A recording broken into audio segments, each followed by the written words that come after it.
이제 아스트라제네카 백신 접종은 327만 명에 대한 접종이 진행이 되었고 1명의 이상 부작용이 확인이 된 사례이며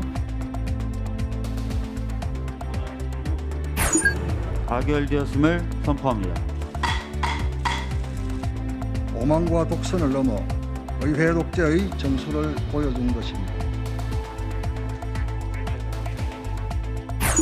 정권 교체를 해달라 뭐 이런 주문들을 많이 하니까 그런 자리에서 최선을 다하겠습니다. 열과성을 다하겠습니다.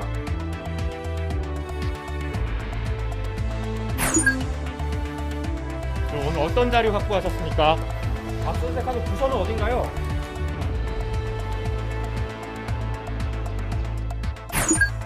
대화 재개 시에 미사일 지침 종료와 한미의 이중 잣대를 반드시 짚고 넘어가겠다는 경고의 메시지도 담긴 것으로 분석합니다. 소득 증가율에 비해서 집값이 더 빠른 속도로 오르고 있는데 그 격차만큼 서민들의 내 집 마련 기간이 길어지고 있다고 볼 수가 있겠습니다.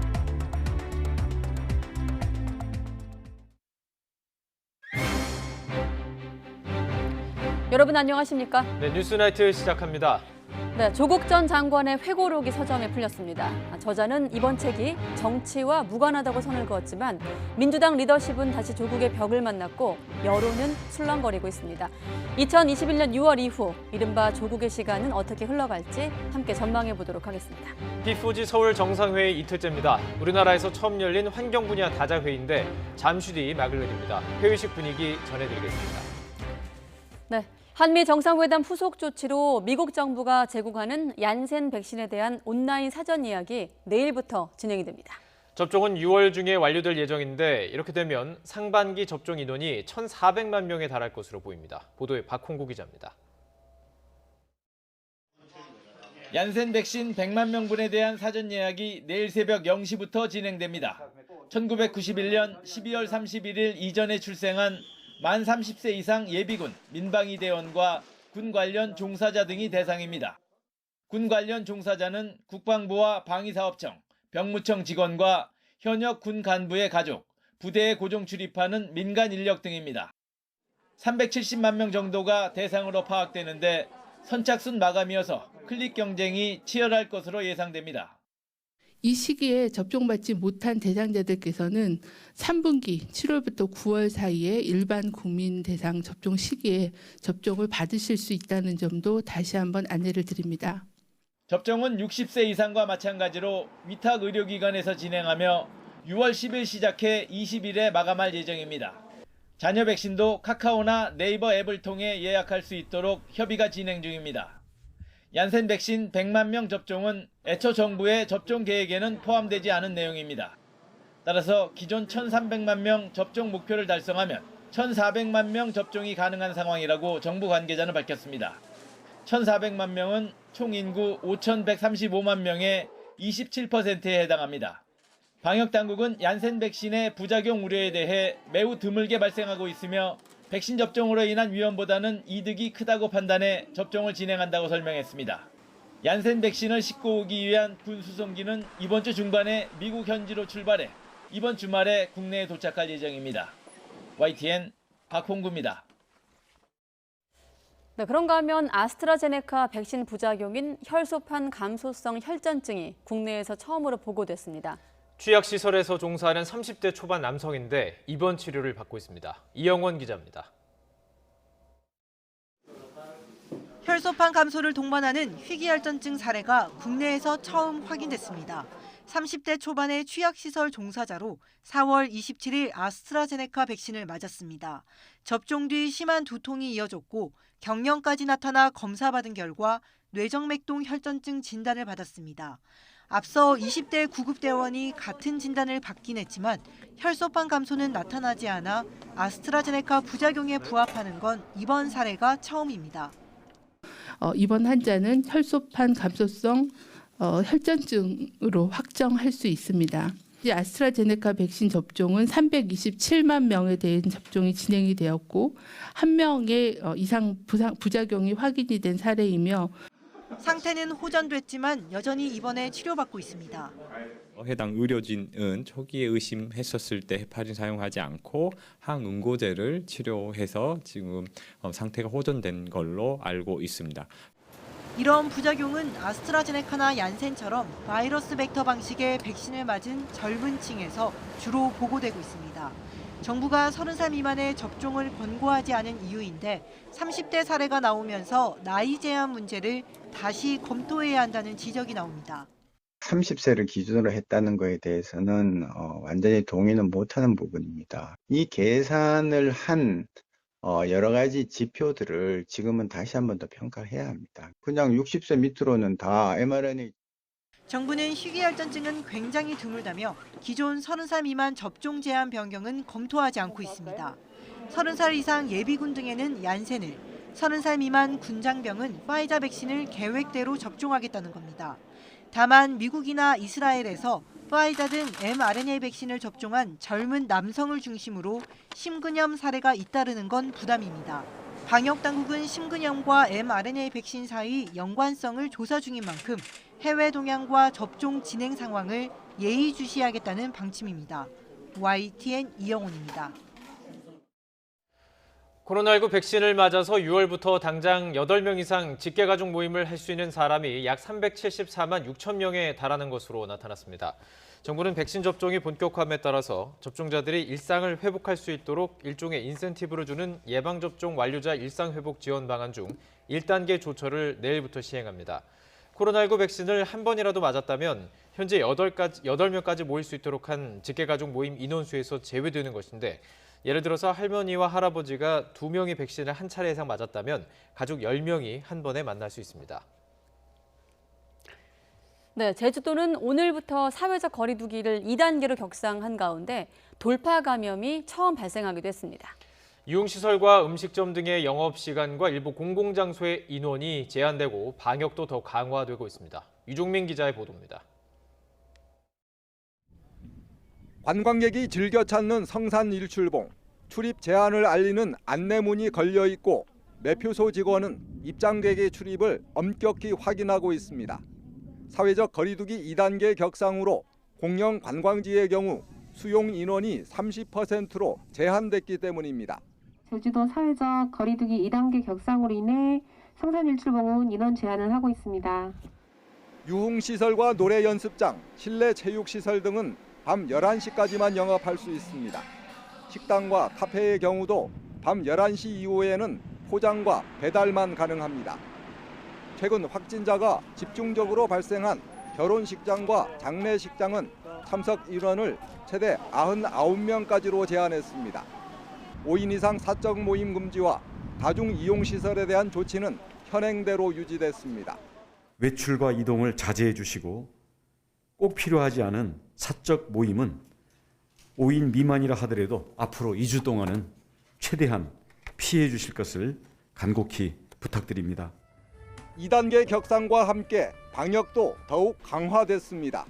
오는 13일까지 집중 방역 기간으로 정해 특별 점검반을 편성해 방역 수칙도 중점 점검할 계획입니다. 또한 무증상을 보이는 확진자도 많은 만큼 현 시점에서는 마스크 착용, 거리 두기와 같은 예방 수칙을 몸소 실천하는 것이 가장 중요한 때입니다. 지인, 가족 간 접촉으로 인한 확진자가 급증하고 있는 가운데 제주에서도 백신을 2차례 접종한 뒤 확진되는 돌파 감염 첫 사례가 발생했습니다. 제주 지역 코로나 누적 확진자는 1,030명을 넘었습니다. YTN 유종민입니다. 네, 방금 제주 지역도 이 부분을 좀 민감하게 보고 있는데 노래 연습장 집단 감염이 잇따르면서 가뜩이나 영업이 어려운 업주들은 불똥이 튈까 노심초사하고 있습니다. 노래 연습장 영업을 다시 제한해야 한다는 목소리도 나오고 있습니다. 황보혜경 기자가 보도합니다. 서울 이태원동에서 노래 연습장을 운영하는 이경호 씨. 나름대로 방역에 신경 쓰고 있지만 코로나19 확산에 온상이라는 비판을 받을까 걱정입니다. 최근 노래 연습장에서 시작된 집단 감염이 이어지고 있기 때문입니다. 방송 볼 때마다 또 집합금지 명령 내리지 않나 하기 때문에 가슴이 답답하고 일부 불법 업소 때문에 저희 집까지 이렇게 잘 지키고 영업하는데 업소까지 또 피해를 보지 않나. 서울 방배동에서 코인 노래 연습장을 운영하는 이재인 씨도 마찬가지입니다. 지난 1월 중순 풀렸던 영업 금지가 재개되는 건 아닌지 걱정이 이만저만이 아닙니다. 일반 노래 연습장과 같은 노래방으로 도매가로 취급을 받아서 너무 억울하고 분할 뿐입니다. 따라서 방역수칙을 반드시 코인 노래 연습장과 일반 노래 연습장은 분리가 되어야 합니다. 최근 노래 연습장에서 시작된 집단 감염이 잇따르면서 또다시 영업 제한을 당하는 건 아닌지 업계 전반으로 불안감이 퍼지고 있습니다. 중랑구를 시작으로 금천구와 강북구까지 역학조사에서 일부 손님은 마스크 착용이 소홀했던 것으로 드러났습니다. 흡연, 음주, 노래, 신체 접촉 다 있었습니다. 원정 도움이라고 보시는 게 맞죠. 당연히 마스크 벗은 상태입니다. 노래 연습장을 유흥시설처럼 불법 운영한다는 제보도 잇따르고 있습니다. 손님에게 술을 팔거나 도우미를 알선해준다는 겁니다. 아가씨들한테 그런 거 주입을 시키죠. 너네는 일행이다. 술 같은 경우도 종이컵이랑 이렇게 해가지고 그 물 마시는 것처럼. 근데 사실상 유흥주점이 맞는 거죠, 그게. 이 때문에 노래 연습장을 바라보는 시선도 곱지 않습니다. 좀 억울하긴 하죠. 왜냐면 저도 놀고 싶고 저도 친구들 만나고 싶은데 다들 참고 있는 거니까. 개인적인 욕심 때문에 가려고 하는 거 보면은 조금 이기적이라는 생각도 들어요. 정부가 제한을 하는 것도 좋고, 그다음에 이제 지자체에서 좀 단속을 좀 세밀히 한다던가 이런 부분. 전문가들은 밀폐, 밀집, 밀접, 이른바 산밀업소에 대한 방역 지침 강화가 다시 필요하다고 강조합니다. 대부분 지하에 밀폐된 공간이 있기 때문에 환기를 거의 못해요. 밀도를 낮춰야 되고 또 주기적으로 공기청정기나 아니면 밖에 문이라도 열어서 환기를 시켜야 되는데 그게 방역 당국도 감염 취약 사업장의 방역 지침 준수 여부와 종사자 관리를 집중 점검할 계획입니다. YTN 황보혜경입니다.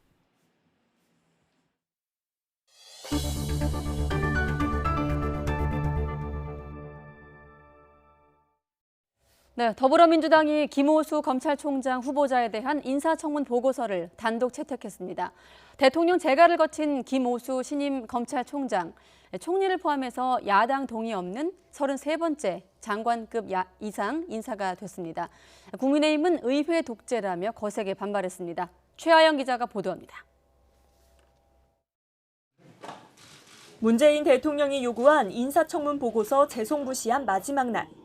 국민의힘 반대에도 민주당은 단 3분 만에 속전속결로 청문 보고서를 단독 채택했습니다. 가결되었음을 선포합니다.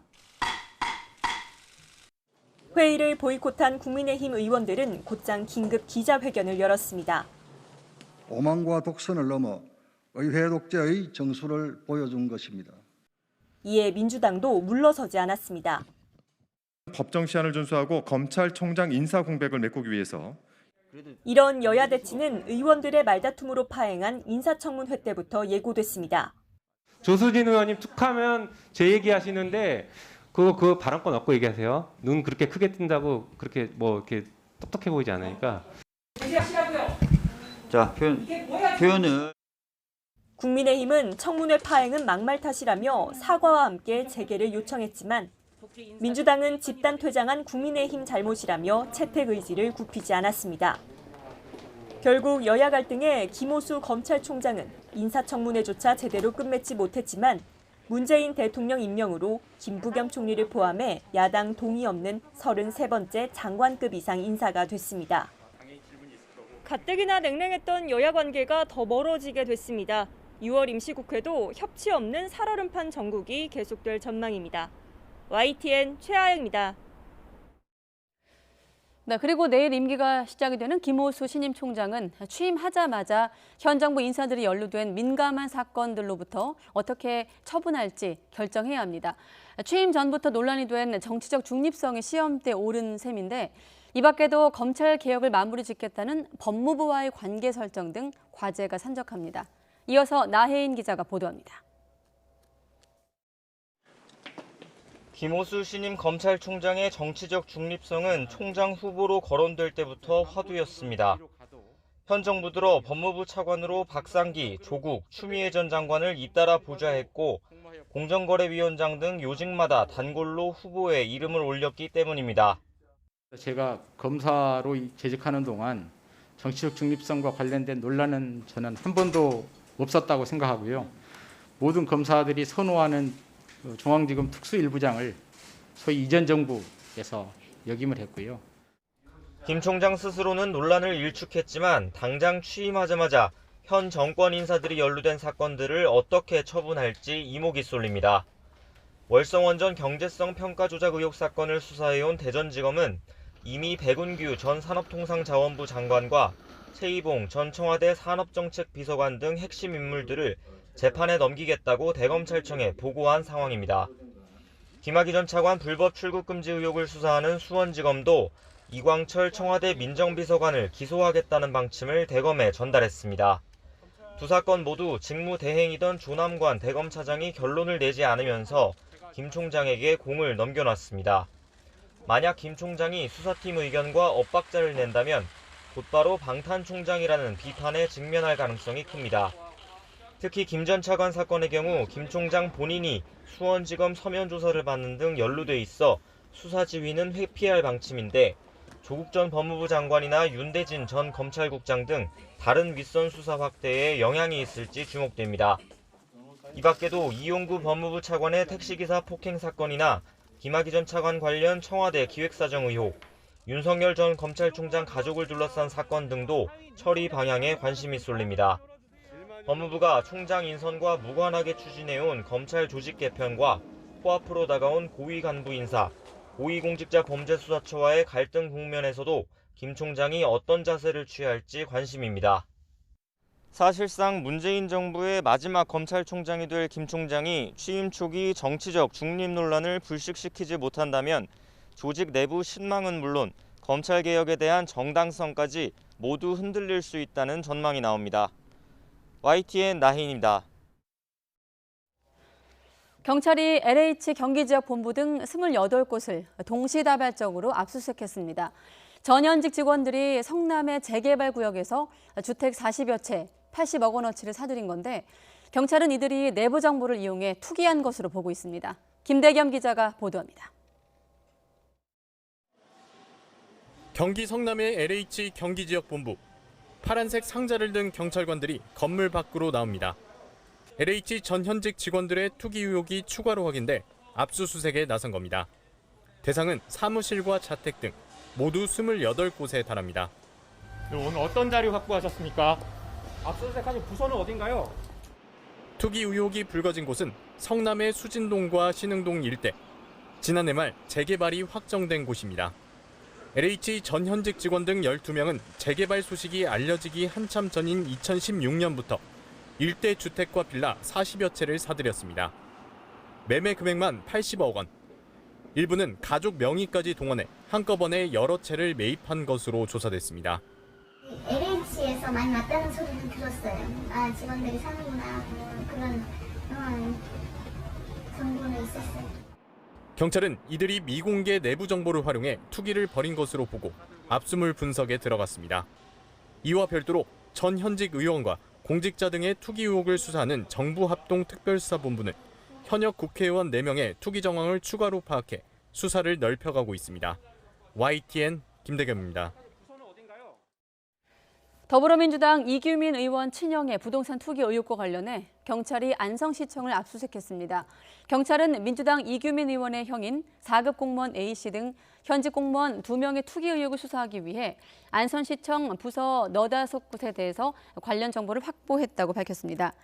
A씨는 지난 2015년 5월 공원 용지로 묶여 10년간 개발이 제한이 된 안성시의 땅을 아내의 명의로 사들였는데 6개월 뒤 제한이 풀리면서 6배에 가까운 차익을 거둔 것으로 알려지고 있습니다. 무소속 박덕흠 의원과 관련된 건설회사가 서울시 산하기관에서 돈을 받은 의혹과 관련해 경찰이 압수수색에 들어갔습니다. 서울경찰청 반부패 공공범죄수사대는 오늘 오후 4시부터 서울 중구에 있는 서울시 도시기반시설본부 사무실을 압수수색했다고 밝혔습니다. 박 의원은 가족과 함께 대주주로 있는 건설회사가 서울시 산하기관으로부터 공사 수주와 신기술 사용료 등 명목으로 1,000억 원을 받았다는 의혹을 받고 있습니다. 야권 유력 대선 주자인 윤석열 전 검찰총장이 국민의힘 권성동 의원과 만나서 정권 교체에 대한 의지를 보인 것으로 확인됐습니다. 민주당은 가족 관련 의혹들을 중심으로 윤 전 총장에 대한 공세에 사실상 들어갔습니다. 이경국 기자입니다. 다정한 모습으로 함께 선 윤석열 전 검찰총장과 국민의힘 권성동 의원. 지난 29일 강릉을 찾은 윤 전 총장이 지역구 의원인 권 의원과 저녁 식사를 함께 했습니다. 둘은 어린 시절을 함께 보낸 동갑내기 중마고우입니다. 윤 총장의 외가와 우리 애가가 같은 동네에 거의 이웃집이나 마찬가지일 정도로 가까이 있었어요. 같이 어울려서 그렇게 놀았죠. 제1야당 소속이자 검찰 출신인 중진 의원과의 만남이란 점에서 이전 행보와는 분명한 차이점이 있습니다. 이 자리에서 윤 전 총장은 문재인 대통령의 국정 운영을 비판했고 시민들과 자연스럽게 만나는 과정에서 정권 교체에 대한 의지도 드러낸 것으로 전해졌습니다. 정권 교체를 해달라 이런 주문들을 많이 하니까 그런 자리에서 최선을 다하겠습니다. 열과성을 다하겠습니다. 잠행을 이어가며 대선 수업을 받아온 윤 전 총장이 이처럼 정치권 쪽으로 점점 다가서자 민주당은 하루라도 빨리 공개 검증 대상에 올라야 한다고 목소리를 키우고 있습니다. 송영길 대표는 진보단체 집회에서 윤 전 총장 관련 사건 파일을 차곡차곡 준비하고 있다고 경고하기도 했습니다. 또 대선 주자인 정세균 전 국무총리는 SNS에서 도덕성이 지도자의 가장 큰 덕목이라며 윤 전 총장이 부인의 비리 의혹, 장모의 사기 의혹을 있는 그대로 밝혀야 한다고 꼬집었습니다. 이낙연 전 대표는 국격에 맞는 지도자가 필요하다며 우회적으로 비판했습니다. 국격에 맞는 지도자가 누구냐 또는 지도자를 어떻게 보느냐 하는 것은 국민의 몫이니까요. 국민의힘 당권주자인 이준석 후보가 윤 전 총장에게 공격을 받아칠 비단 주머니 3개를 주겠다고 공언하자 여권의 반발은 더욱 거세졌습니다. 다른 주자들에 비해 비교적 짧은 시간에 대권 수업을 받아야 하는 윤석열 전 총장, 대선 주자로서의 시간이 점점 다가오고 있습니다. YTN 이경국입니다. 요양병원을 운영하면서 요양급여를 부정으로 타낸 혐의를 받고 있는 윤석열 전 검찰총장의 장모 최모 씨에게 검찰이 징역 3년을 구형했습니다. 검찰은 최 씨가 병원 운영에 관여한 것이 명백하고 공범들의 범행 실행을 적극적으로 저지하지 않았다며 구형 이유를 설명했습니다. 이에 대해 최 씨 측 변호인은 사실에 대한 현저한 오인이 있다고 주장했고 최 씨도 병원을 개설할 때 돈을 꿔준 것뿐이라고 혐의를 부인했습니다. 최 씨는 지난 2013년부터 2년 동안 경기 파주시의 요양병원을 동업자들과 운영하면서 국민건강보험공단으로부터 요양급여 22억여 원을 부정수급한 혐의로 재판에 넘겨졌습니다. 조국 전 법무부 장관의 회고록이 출간되자 민주당이 또다시 이른바 조국 정국에 휩싸였습니다. 대선 주자들을 비롯한 많은 여당 인사들이 조 전 장관 감싸기에 나섰고 송영길 대표도 조만간 입장을 밝힐 것으로 보입니다. 차정윤 기자입니다. 조국 전 장관의 회고록 조국의 시간이 서점에 깔리기 시작했습니다. 지난 2019년 8월 법무부 장관 후보자로 지명된 뒤 낙마하게 된 과정, 그리고 윤석열 전 총장이 이끈 검찰의 기소로 불붙은 조국 사태에 대한 조 전 장관의 생각을 고스란히 담았습니다. 정식 출간 전에 이미 민주당에선 조국의 시간이 시작됐습니다. 한 의원은 강성 지지자들의 글을 공유하며 회고록 출간을 적극 반기는 반면 국민의힘은 이준석 돌풍이 부는데 민주당은 조국 수렁에 빠졌다고 안타까워하는 다른 의원의 입장도 전해졌습니다.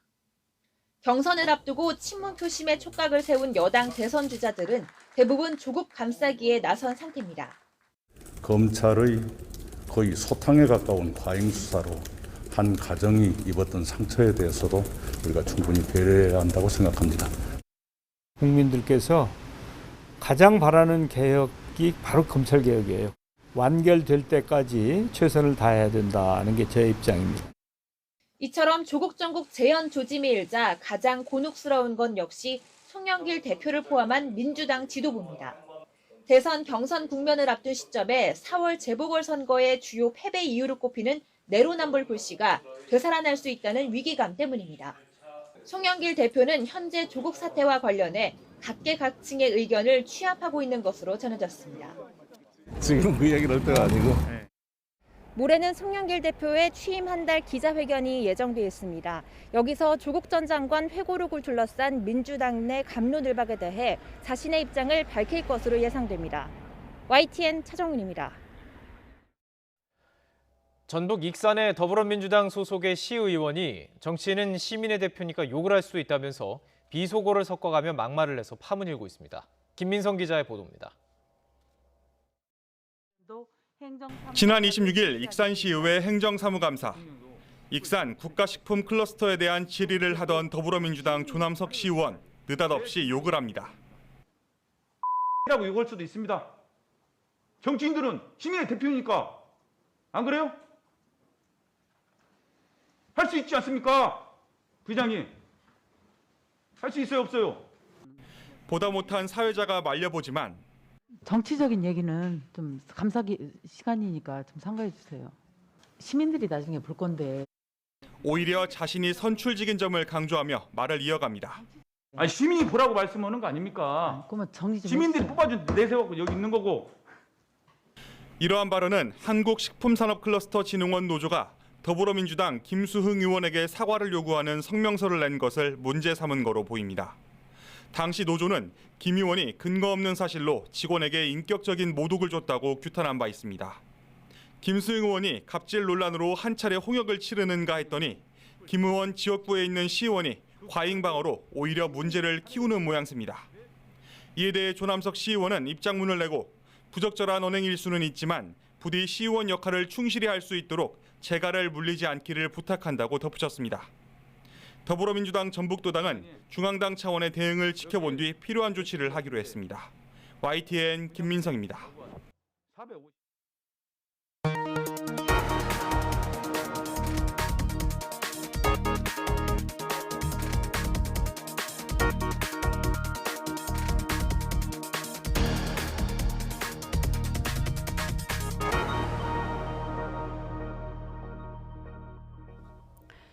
네, 북한이 한미 정상회담에 대한 첫 반응을 냈습니다. 이 한미 정상회담에서 미사일 지침이 해제된 것을 비난하긴 했는데 당국자가 아닌 개인 명의로 글을 올려 비난의 수위를 조절했다는 평가가 나오고 있습니다. 한현희 기자가 취재했습니다. 침묵을 지켜온 북한이 한미 정상회담이 끝난 지 9일 만에 내놓은 첫 반응은 한미 미사일 지침 종료에 대한 비판입니다. 북한 관영 매체 조선중앙통신은 국제문제평론가 명의로 올린 글을 통해 한미 미사일 지침 종료를 고의적인 적대 행위로 규정했습니다. 또 미국이 입으로는 대화를 운운하면서도 행동은 대결로 이어가고 있다고 지적했습니다. 미국의 새 대북 정책을 권모술수라고 깎아내리며 지침 종료가 미국의 이중 언행을 적나라하게 보여주고 있다고 꼬집었습니다. 한미가 공격 야심을 분명히 한 만큼 북한의 자기 방어 역량 강화에 대해서도 탓할 수 없게 됐다며 북한의 미사일 개발을 거듭 정당화했습니다. 그러면서 가는 방망이 오는 홍두깨라는 속담을 들며 한반도 정세 격화가 위협 세력들의 안보 불안정으로 이어지게 될 것이라고 경고했습니다. 문재인 대통령을 향해서도 거친 비난을 쏟아냈습니다. 문 대통령을 남조선 당국자라고 칭하며 일을 저질러 놓고 반응에 촉각을 세우고 엿보는 비루한 꼴이 역겹다고 비난했습니다. 강한 경고가 포함되긴 했지만 한미 정상회담과 관련해 한미 미사일 종료 지침만 문제 삼았고 기관이나 당국자가 아닌 개인 명의의 글을 내놓은 점에서 북한이 수위를 조절한 것으로 분석됩니다. 비록 기싸움은 하지만 대화 준비의 모습을 간접적으로 드러내면서 대화 재개 시에 미사일 지침 종료와 한미의 이중잣대를 반드시 짚고 넘어가겠다는 경고의 메시지도 담긴 것으로 분석합니다. 통일부는 개인 명의의 글인 만큼 정부가 직접 논평을 하는 것은 적절하지 않다며 북한의 반응에 대해서 신중한 입장에서 계속 지켜보겠다고 밝혔습니다. YTN 한현입니다. 서욱 국방부 장관은 북한이 이렇게 한미 미사일 지침 종료에 반발하며 문재인 대통령을 거칠게 비난한 것과 관련해 국가 원수에 대한 예의 없는 언행에 대해 유감스럽게 생각한다고 밝혔습니다. 서 장관은 오늘 국회 국방위원회에서 북한의 대남 비난에도 정부가 침묵으로 일관하고 있다는 지적에 대해 매우 부적절한 언행이라 생각한다면서 이같이 밝혔습니다. 네, 6.25 전사자 고 윤덕용, 강성기 일병이 70년 만에 가족의 품으로 돌아왔습니다. 6.25 전사자 유해는 12,000구가 넘는데 신원이 확인된 비율은 1.3%에 불과합니다. 이승윤 기자가 취재했습니다. 6.25 전쟁 중 백석산 전투에서 전사한 고 윤덕용, 강성기 일병. 지난 2017년 유해가 수습됐고 유가족들이 유전자 시료 채취에 참여한 덕분에 70년 만에 가족의 품으로 귀환했습니다. 저희 형님 강성기 전사 통지서를 받아준 부모님은 눈물로 긴 세월을 사셨습니다. 가족 품에 안겨주신 젊은 장병께도 감사의 말씀을 드립니다. 지난 2000년 이후 발굴된 6.25 전사자 유해는 12,000여 구. 이 가운데 가족의 품으로 돌아온 경우는 불과 164구로 전체의 1.3%에 불과합니다. 유전자 시료 채취가 절실하지만 유가족 대부분이 고령이라 전사자 신원 확인이 쉽지 않은데 코로나19 사태로 상황은 더 나빠졌습니다. 대부분의 유가족분들이 연세가 많으시기 때문에 어떤 저희 직원들이 직접 방문하고 대면하는 거에 대해서 상당히 좀 어려워하시고 좀 겁내시는 분들도 많이 있습니다.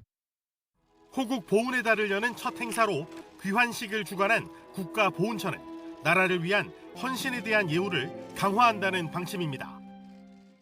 정부는 호국 영웅뿐만 아니라 국가를 위해 헌신하고 희생하신 모든 분들께 최고의 예우로 보답하기 위해 최선을 다하겠습니다. 또 군경과 소방관 등 국가 수호와 안전에 기여한 가정에 명패를 달아주는 행사도 추진합니다. 6.25 전쟁 초기에 폭파돼 통일을 기원하며 철마는 달리고 싶다로 유명한 임진각 철도입니다. 국가보훈처는 앞으로도 6.25 전쟁 희생자들을 추모하는 행사를 이처럼 역사적 의미가 있는 장소에서 진행한다는 계획입니다. 임진각에서 YTN 이승윤입니다.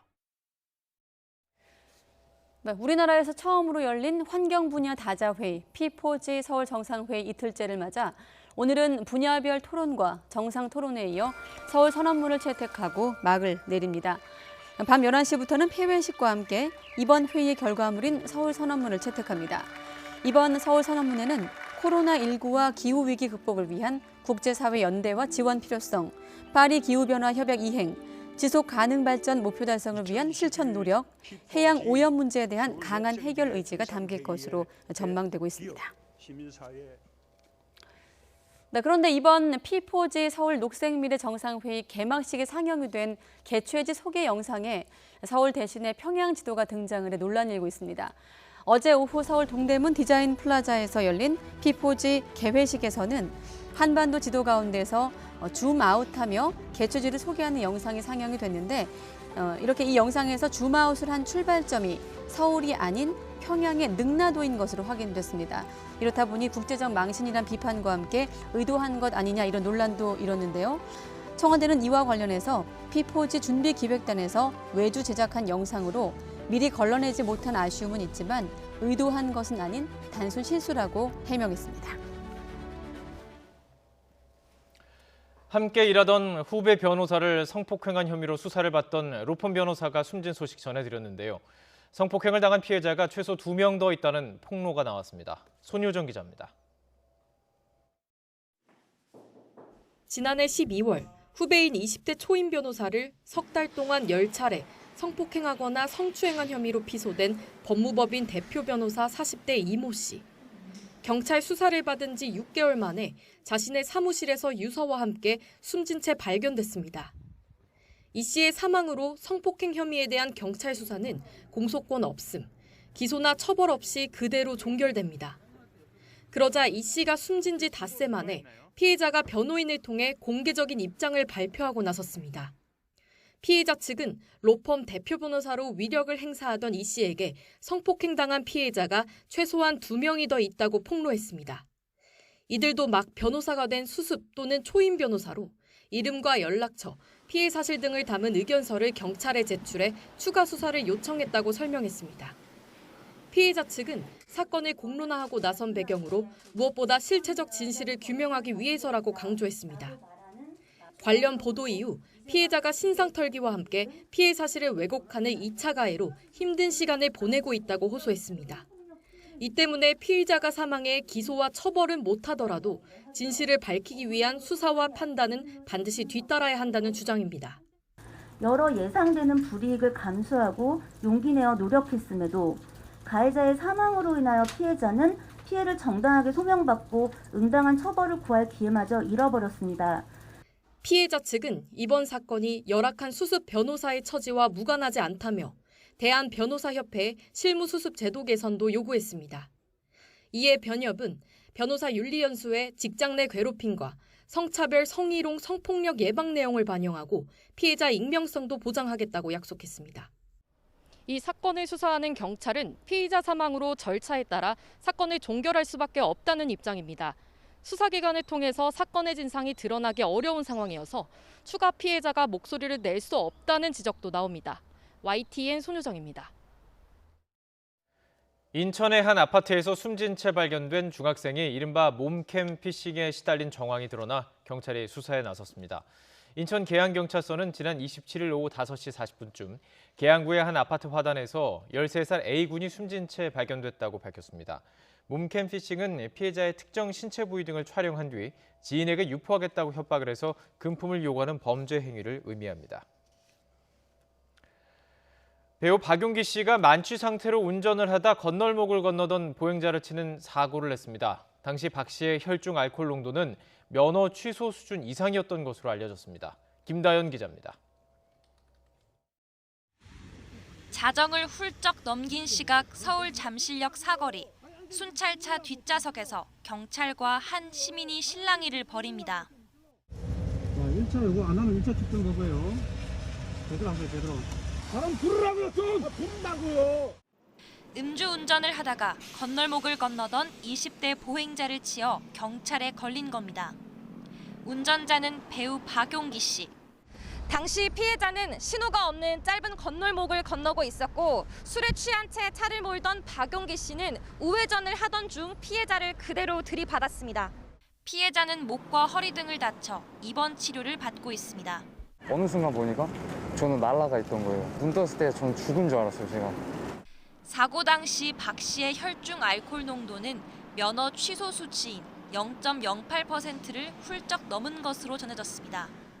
1차례, 2차례 거부하면서 시간도 한 15분, 20분 정도 소요됐고요.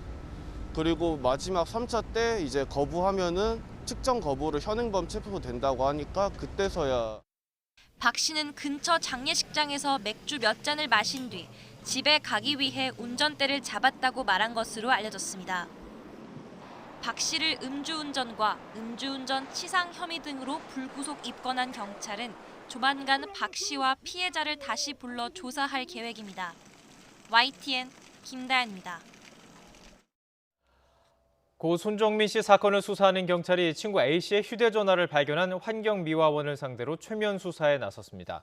경찰은 이와 함께 환경미화원 B 씨가 A 씨의 휴대전화를 습득한 경위를 확인하기 위해서 휴대전화를 습득한 장소 주변 CCTV도 분석하고 있습니다. 경찰은 A 씨 휴대전화를 유전자와 혈흔 감식 등을 위해서 국립과학수사원에 의뢰했으며 정확한 습득 경위를 파악하기 위해서 B 씨 휴대전화도 디지털 포렌식을 하고 있습니다. 어제 발생한 고려아연 울산 재련소 노동자 2명 사망 사고에 대해서 경찰이 수사에 나섰습니다. 그런데 이 공장이 폐수 측정치를 조작하다 검찰 수사를 받는 등 문제가 한둘이 아니라는 지적을 받고 있습니다. 김인철 기자입니다. 노동자 2명이 숨진 고려아연 온산 재련소입니다. 아연 부산물을 재처리하는 용기에서 청소 작업을 하다 변을 당했는데 경찰이 회사 관련자를 대상으로 사고 원인을 조사하고 있습니다. 고용노동부는 작업 중지 명령을 내리고 특별 근로감독을 하기로 했습니다. 이 공장은 지난 2016년에 황산이 누출돼 노동자 2명이 숨지자 5년 동안 3천억 원을 투입해 안전대책을 마련하겠다고 약속했습니다. 그러나 2018년, 2019년 화재와 폭발 사고가 이어지는 등 안전 불감증이 계속되었고 지난 2월에는 고용노동부에서 중대재해사업장으로 지정했습니다. 아연과 구리 황산을 생산하는 고래아연은 이런 사고 외에도 지난 2017년에 폐수 측정지를 조작한 혐의로 검찰 조사를 받고 있습니다. 고래아연이 울산시로부터 온산국가산업단지 빈 공장에 자체 폐기물 매립장 허가를 받는 과정도 논란을 빚고 있습니다. 공장 부지가 부족한 곳에 폐기물 매립장 사업을 허가했다는 특혜 의혹이 제기됐습니다. 고려아연 폐기물 매립장이 신청부터 승인까지 불과 3개월도 안 되어서 승인이 났다는 것에 대해서는 의문을 가질 수밖에 없고요. 최근 10년간 11명의 노동자가 숨진 중대재해사업장 고려아연을 둘러싼 여러 가지 의혹까지 제기되면서 철저한 진상규명을 촉구하는 시민들의 목소리도 커지고 있습니다. YTN 김인철입니다. 중산층이 월급을 꼬박 모아서 서울에서 내 집 마련을 하는데 3달 전보다 1년이 더 늘어 한 18년쯤 걸리는 것으로 나타났습니다. 정부의 이떠한 대책에도 불구하고 집값이 안 잡히면서 서울 아파트의 중간 정도의 값이 10억 원에 달하고 있습니다. 김상호 기자입니다. 아파트 공화국이라고 불리는 서울. 수많은 서울의 아파트를 가격 순서대로 줄 세웠을 때 중간값이 어느 정도인지 알아봤습니다. 2015년 6월 처음 5억 원을 기록한 후 지난해 1월 9억 원을 돌파했고 이후 더 뛰어 현재 10억 원쯤 됩니다. 정부의 계속되는 주택 대책 발표에도 불구하고 잡히지 않는 집값. 이번에는 서울에서 내 집 마련에 걸리는 기간을 계산해봤습니다. 올 1분기 통계청 가계동향 조사를 바탕으로 중산층이 월급을 전혀 쓰지 않고 모아서 살 경우 18년에 육박할 정도로 길어졌습니다. 1년 전과 비교해보면 3년 6개월이 더 증가했고 석 달 전과 비교해보면 1년이나 증가한 것입니다. 소득 증가율에 비해서 집값이 더 빠른 속도로 오르고 있는데 그 격차만큼 서민들의 내 집 마련 기간이 길어지고 있다고 볼 수가 있겠습니다. 집값 상승으로 서울 외곽으로 내 집이든 전세든 찾아 나서는 상황. 그렇다면 수도권의 평균 아파트 가격은 어떨까? 2016년 10월 처음 4억 원을 돌파한 뒤 2년 1개월 만인 2018년 11월 5억 원을 넘어섰고 이후 계속 올라 지난해 8월 약 5억 9천만 원, 10월에는 6억 원을 돌파하며 지금은 7억 원쯤이 됐습니다. 최근 9개월간 1억 원 넘게 상승한 것입니다. 수도권의 아파트 평균 전셋값도 올해 1월 처음 4억 원을 돌파한 뒤 계속 올라 이달 4억 2,044만 원을 기록해 올해 들어서만 2천만 원 넘게 올랐습니다.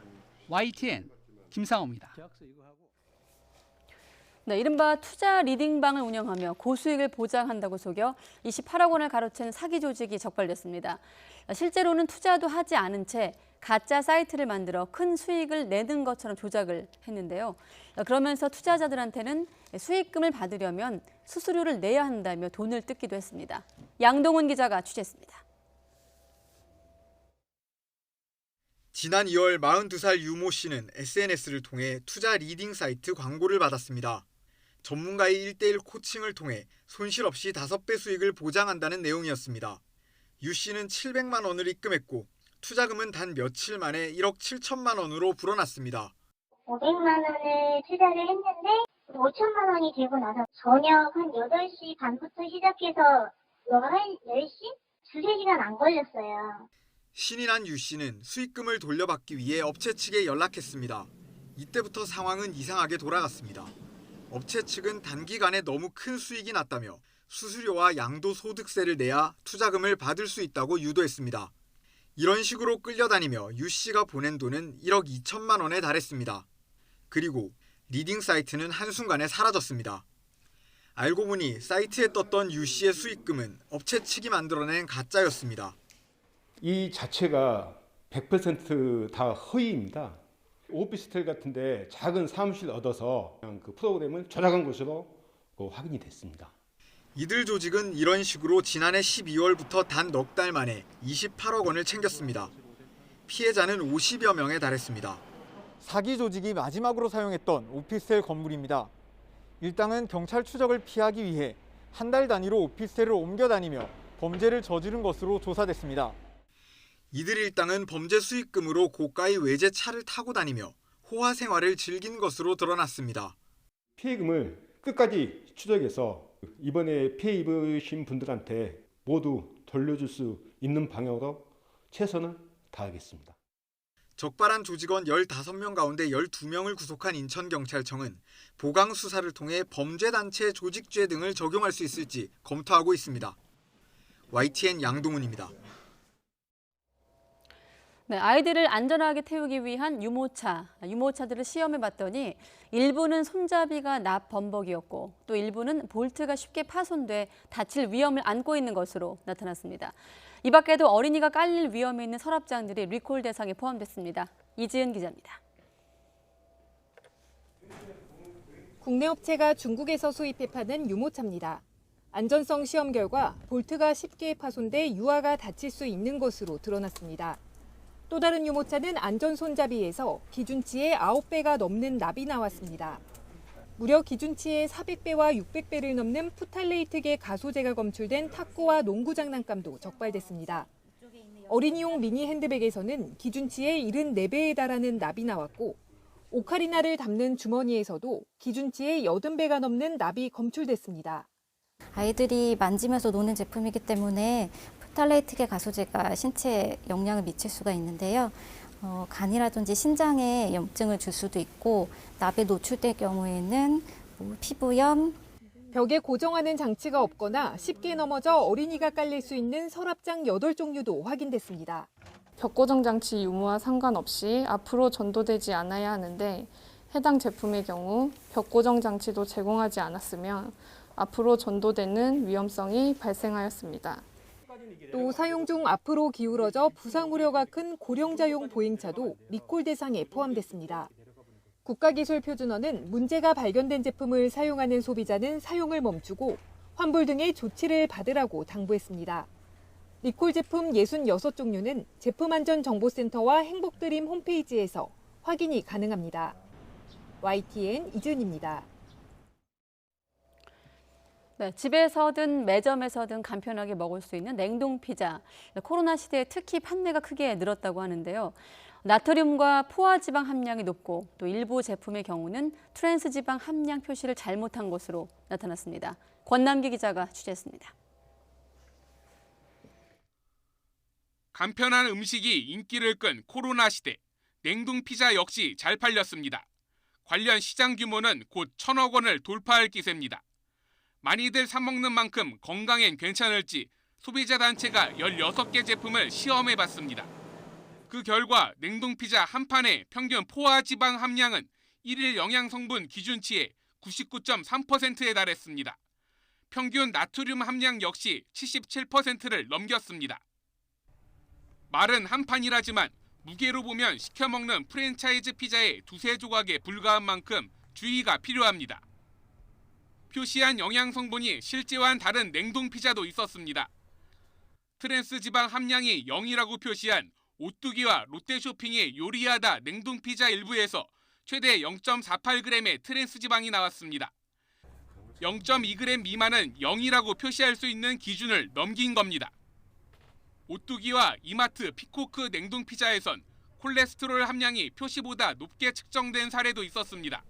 오뚜기의 경우에는 표시량을 변경을 하기로 했고, 그리고 롯데쇼핑이랑 이마트의 경우에는 다시 시험 성적서를 제출해서 이런 부분들을 좀 소명했습니다. 이번에 조사한 냉동 피자 16개 제품 가운데 3개는 어린이에게 비만이나 영양 불균형을 가져올 수 있는 식품으로 꼽혔습니다. YTN 권남기입니다.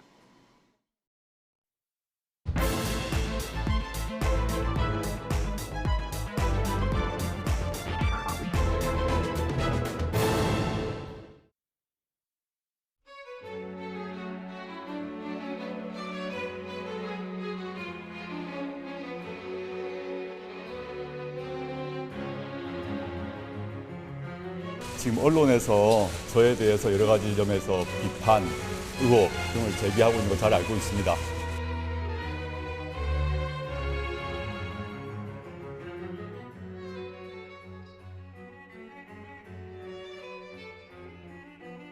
재판부의 선입견이나 예단, 어떤 편견들이 상당히 작용한 매우 나쁜 판례가 아닐까 생각됩니다. 자기들 마음에 안 맞으면 모두 적폐로 몰고 부정하는 것인데 스스로의 존재, 대한민국의 헌정 질서를 부정하는 일입니다.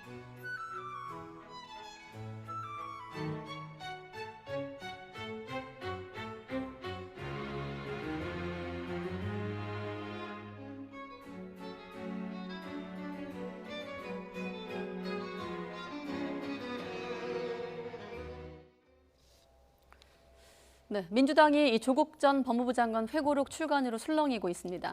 민심 경청에 나서고 있는 송영길 대표도 조만간 입장 정리에 나설 것으로 보입니다. 국민의힘 당대표 후보들은 오늘 방송 토론회에서 처음으로 맞붙습니다. 나이트 포커스 오늘은 최진봉 성공회대 교수, 이종근 시사평론가 모시고 관련 소식 자세히 다뤄보겠습니다. 어서 오십시오. 네, 안녕하십니까. 네, 맞습니다. 네, 오늘 출간된 책이기 때문에 우리 4명 다 아직 안 읽은 책이기 때문에 책의 내용을만 일일이 들여다볼 수는 없고 일단 책이 나왔고 이 책 출간이 하나의 현상이 됐기 때문에 앞으로 전국에 미칠 영향을 좀 알려진 내용을 가지고 좀 따져보도록 하겠습니다. 일단은 좀 반응이 뜨거운 것 같습니다. 선 주문만 15,000부를 넘었어요. 네, 그렇습니다. 지금 현재까지 4만 부 제작된 상황이고 8세까지 찍은 걸로 알려지고 있어요. 예. 아무래도 이제 조국 전 장관을 지지하거나 아니면 친문 진영에 있는 분들, 검찰 개혁에 대한 지지를 하고 있는 분들, 이런 분들 입장에서는 아마 이 책을 사고 싶은 마음이 있을 거라고 저는 생각해요. 일명 서초동 집회라고 불리는 그 집회에 참석하셨던 분들 같은 경우에는 조국 전 장관이 어떤 글을 썼을까, 이런 것들이 이제 궁금하기도 하고, 또 이제 본인들과 같은 생각을 갖고 있는 조국 전 장관의 어떤 생각들을 읽고 싶은 마음도 있을 것이고요. 또 한편으로는 이게 이제 어떤 책인지 궁금해서 제가 볼 땐 보수 진영에 있는 분들도 살 거라고 저는 생각해요. 어떤 주장을 하고 있는지, 어떤 내용인지, 또 정치적으로 관심 있는 분들도 어쨌든 이 역사의 한 페이지를 장식했던 부분이긴 하니까, 긍정이든 부정이든. 그래서 아마 그런 차원에서 책을 살려는 사람들이 많아지는 것 같고요. 그래서 아마 계속 지금 인쇄를 계속 하고 있는 것을 보여주고, 앞으로도 제가 볼 때는 당분간은 계속 그 인쇄를 더 할 것처럼 보여져요. 그래서 궁금증을 자아내고, 언론이 또 보도를 하다 보니까 네. 일반인들 중에서도 궁금증 때문에 사서 보고 싶은 마음이 생기는 분도 있고, 이런 부분들이 결국은 총체적으로 이게 책을 더 많이 찍게 되는 그런 요인이 되지 않는가, 이런 생각이 듭니다. 예, 저도 포털 사이트 들어가서 그냥 이렇게 정리된 조금씩 무슨 일장인 무슨 내용 이런 네. 것들이 좀 정리가 돼 있는데 네. 그 정도 수준에서 좀 얘기를 해보면 좋을 것 같습니다. 먼저 내용을 좀 보면 4.7 재보선 이후에 터져나온 조국 탓이다. 그러니까 지금 민주당의 실패했던 원인이요. 이것에 대한 입장을 밝힌 것으로 지금 드러나고 있어요. 네, 그렇습니다. 그러니까 사실 조국 장관이 나서게 된 가장 큰 동기가 바로 자신이 지금까지 이 사법부에 의해서 재단되고 또 자신의 가족들이 검찰에 의해서 그렇게 순환을 당했던 사실에 대해서 조국 장관 입장에서는 그것이 하나의 어떤 공유된 가치였거든요. 그런데 4.7 재보궐선거가 끝나자마자 자신이 같은 어떤 진영이라고 생각했던 그 진영의 정치권의 인사들이나 혹은 또 진영에서 비정치권 인사들마저도 그것이 잘못됐고 그것 때문에 이렇게 됐다라는 비판이 계속 일어나게 되자 스스로 이건 사실 그렇지 않다라는 걸 보이면서 그런 어떤 흐름 자체를 저지하거나 또 그 흐름의 물꼬를 자신에게 유리한 방향으로 지금 바꾸려는 게 아니냐라는 게 굉장히 많이 지금 드러나 있거든요.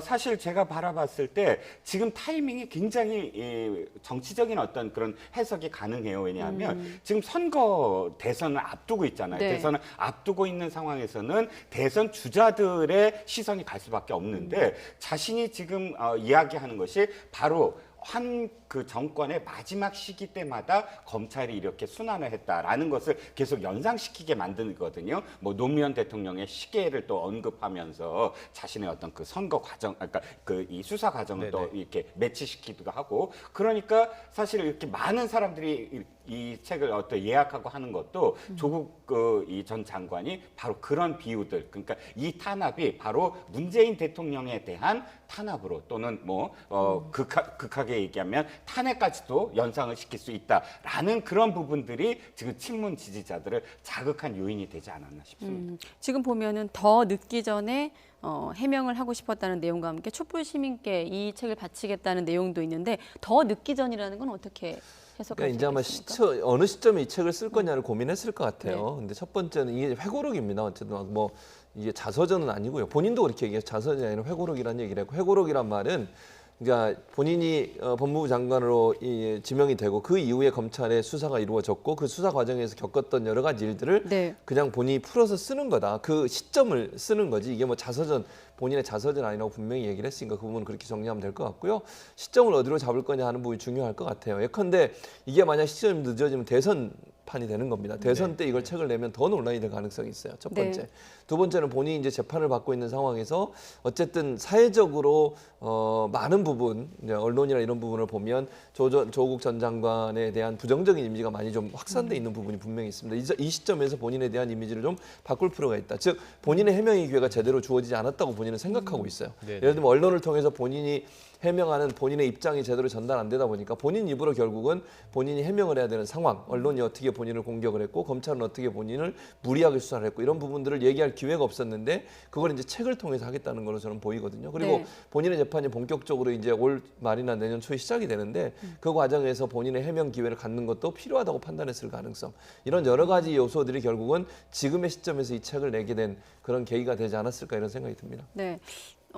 본인은 이제 저자는 정치 활동을 하기 위함도 아니고 그 과정에 개입하기도 하기 위함도 아니라고 선을 그었지만 또 이런 발언도 있습니다. 아무래도 대선 무렵까지 재판이 진행되기 때문에 그대로 전하면 수구 보수 진영의 정치적 공격의 소재로 활용될 것 같습니다라는 걸 의식한 또 발언도 있거든요. 네. 그러니까 일단 보수 진영에 이용된다 안 된다 하는 것 자체가 사실은 정치적인 그런 시선이잖아요.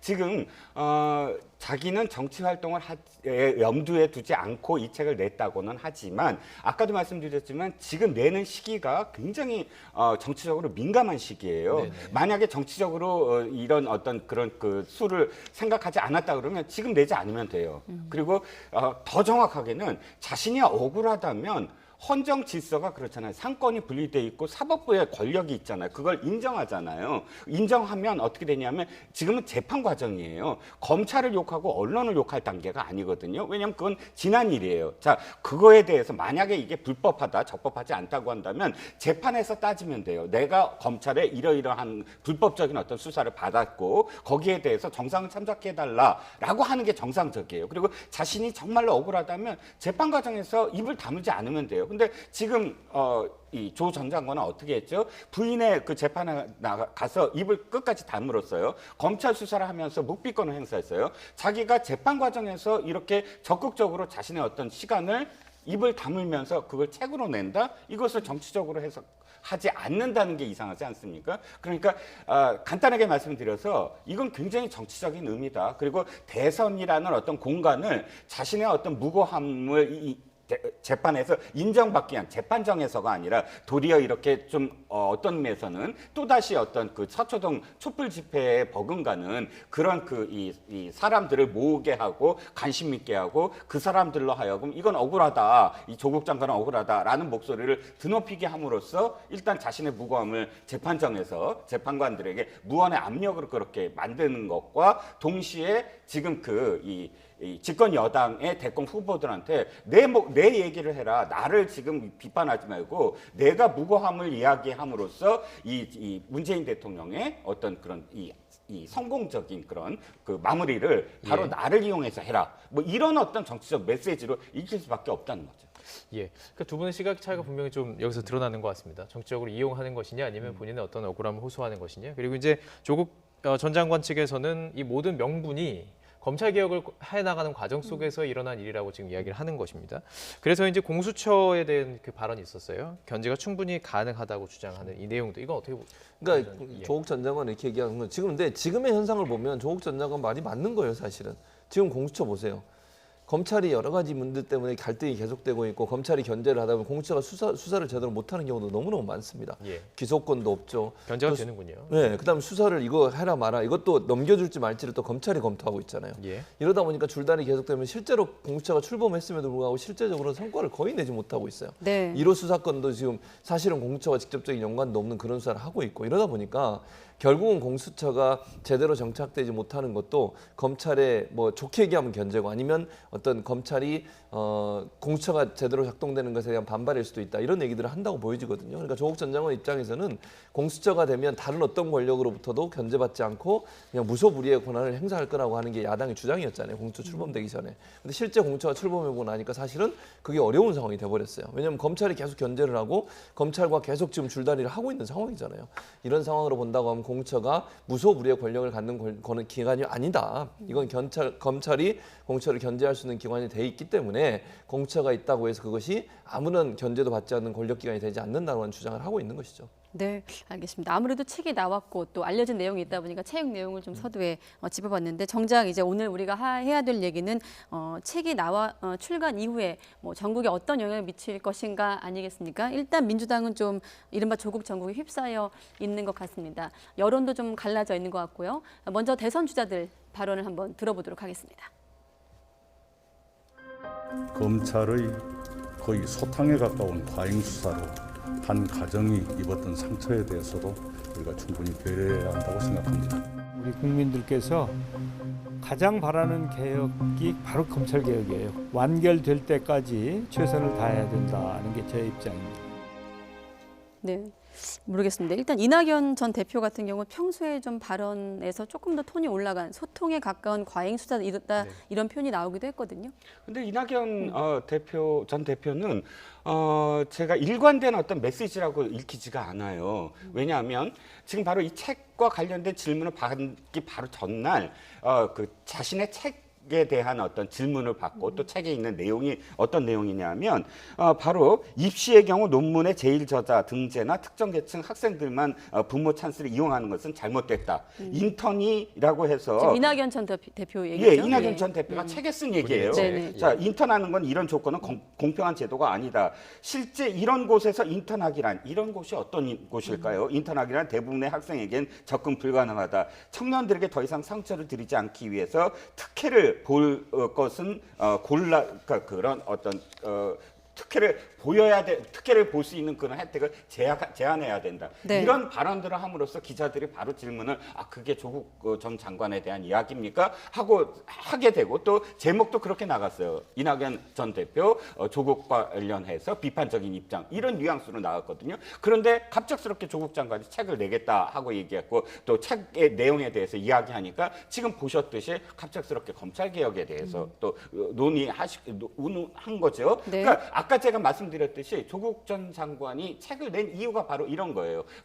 이 지금 대권 주자들로 하여금 더 이상 말을 못하게 만드는 거죠. 책 내용이 우리 문재인 대통령이 성공적으로 검찰 개혁을 완수하려면 나를 옹호해야 돼. 이런 뉘앙스가 저는 이낙연 대표가 입장을 바꾸게 된 어떤 동기라고 보거든요. 뭐 정세균 전 총리와 계속 뭐 똑같은 얘기를 하고 있고 물론 여기에 대해서 이재명 전 지사가 좀 다른 입장입니다. 저는 이재명 전 지사가 윤석열 총장과 추미애 장관과의 갈등에서 그렇게 막 그 각을 세우는데 추미애 전 장관을 뭐 옹호하는 발언을 한 것을 본 적이 없어요. 또 윤석열 전 총장과 관련해서 이낙연 전 총리나 혹은 정석윤 전 총리처럼 윤석열 검찰총장은 비판한 적도 없고요. 근데 이번 조국 전 장관의 책에 대해서도 아직까지 운을 떼지 않고 있습니다. 바로 이게 새 후보의 어떤 입장 차이가 좀 다르다는 거죠. 무입장이 입장이라는 말씀이신 거죠? 네.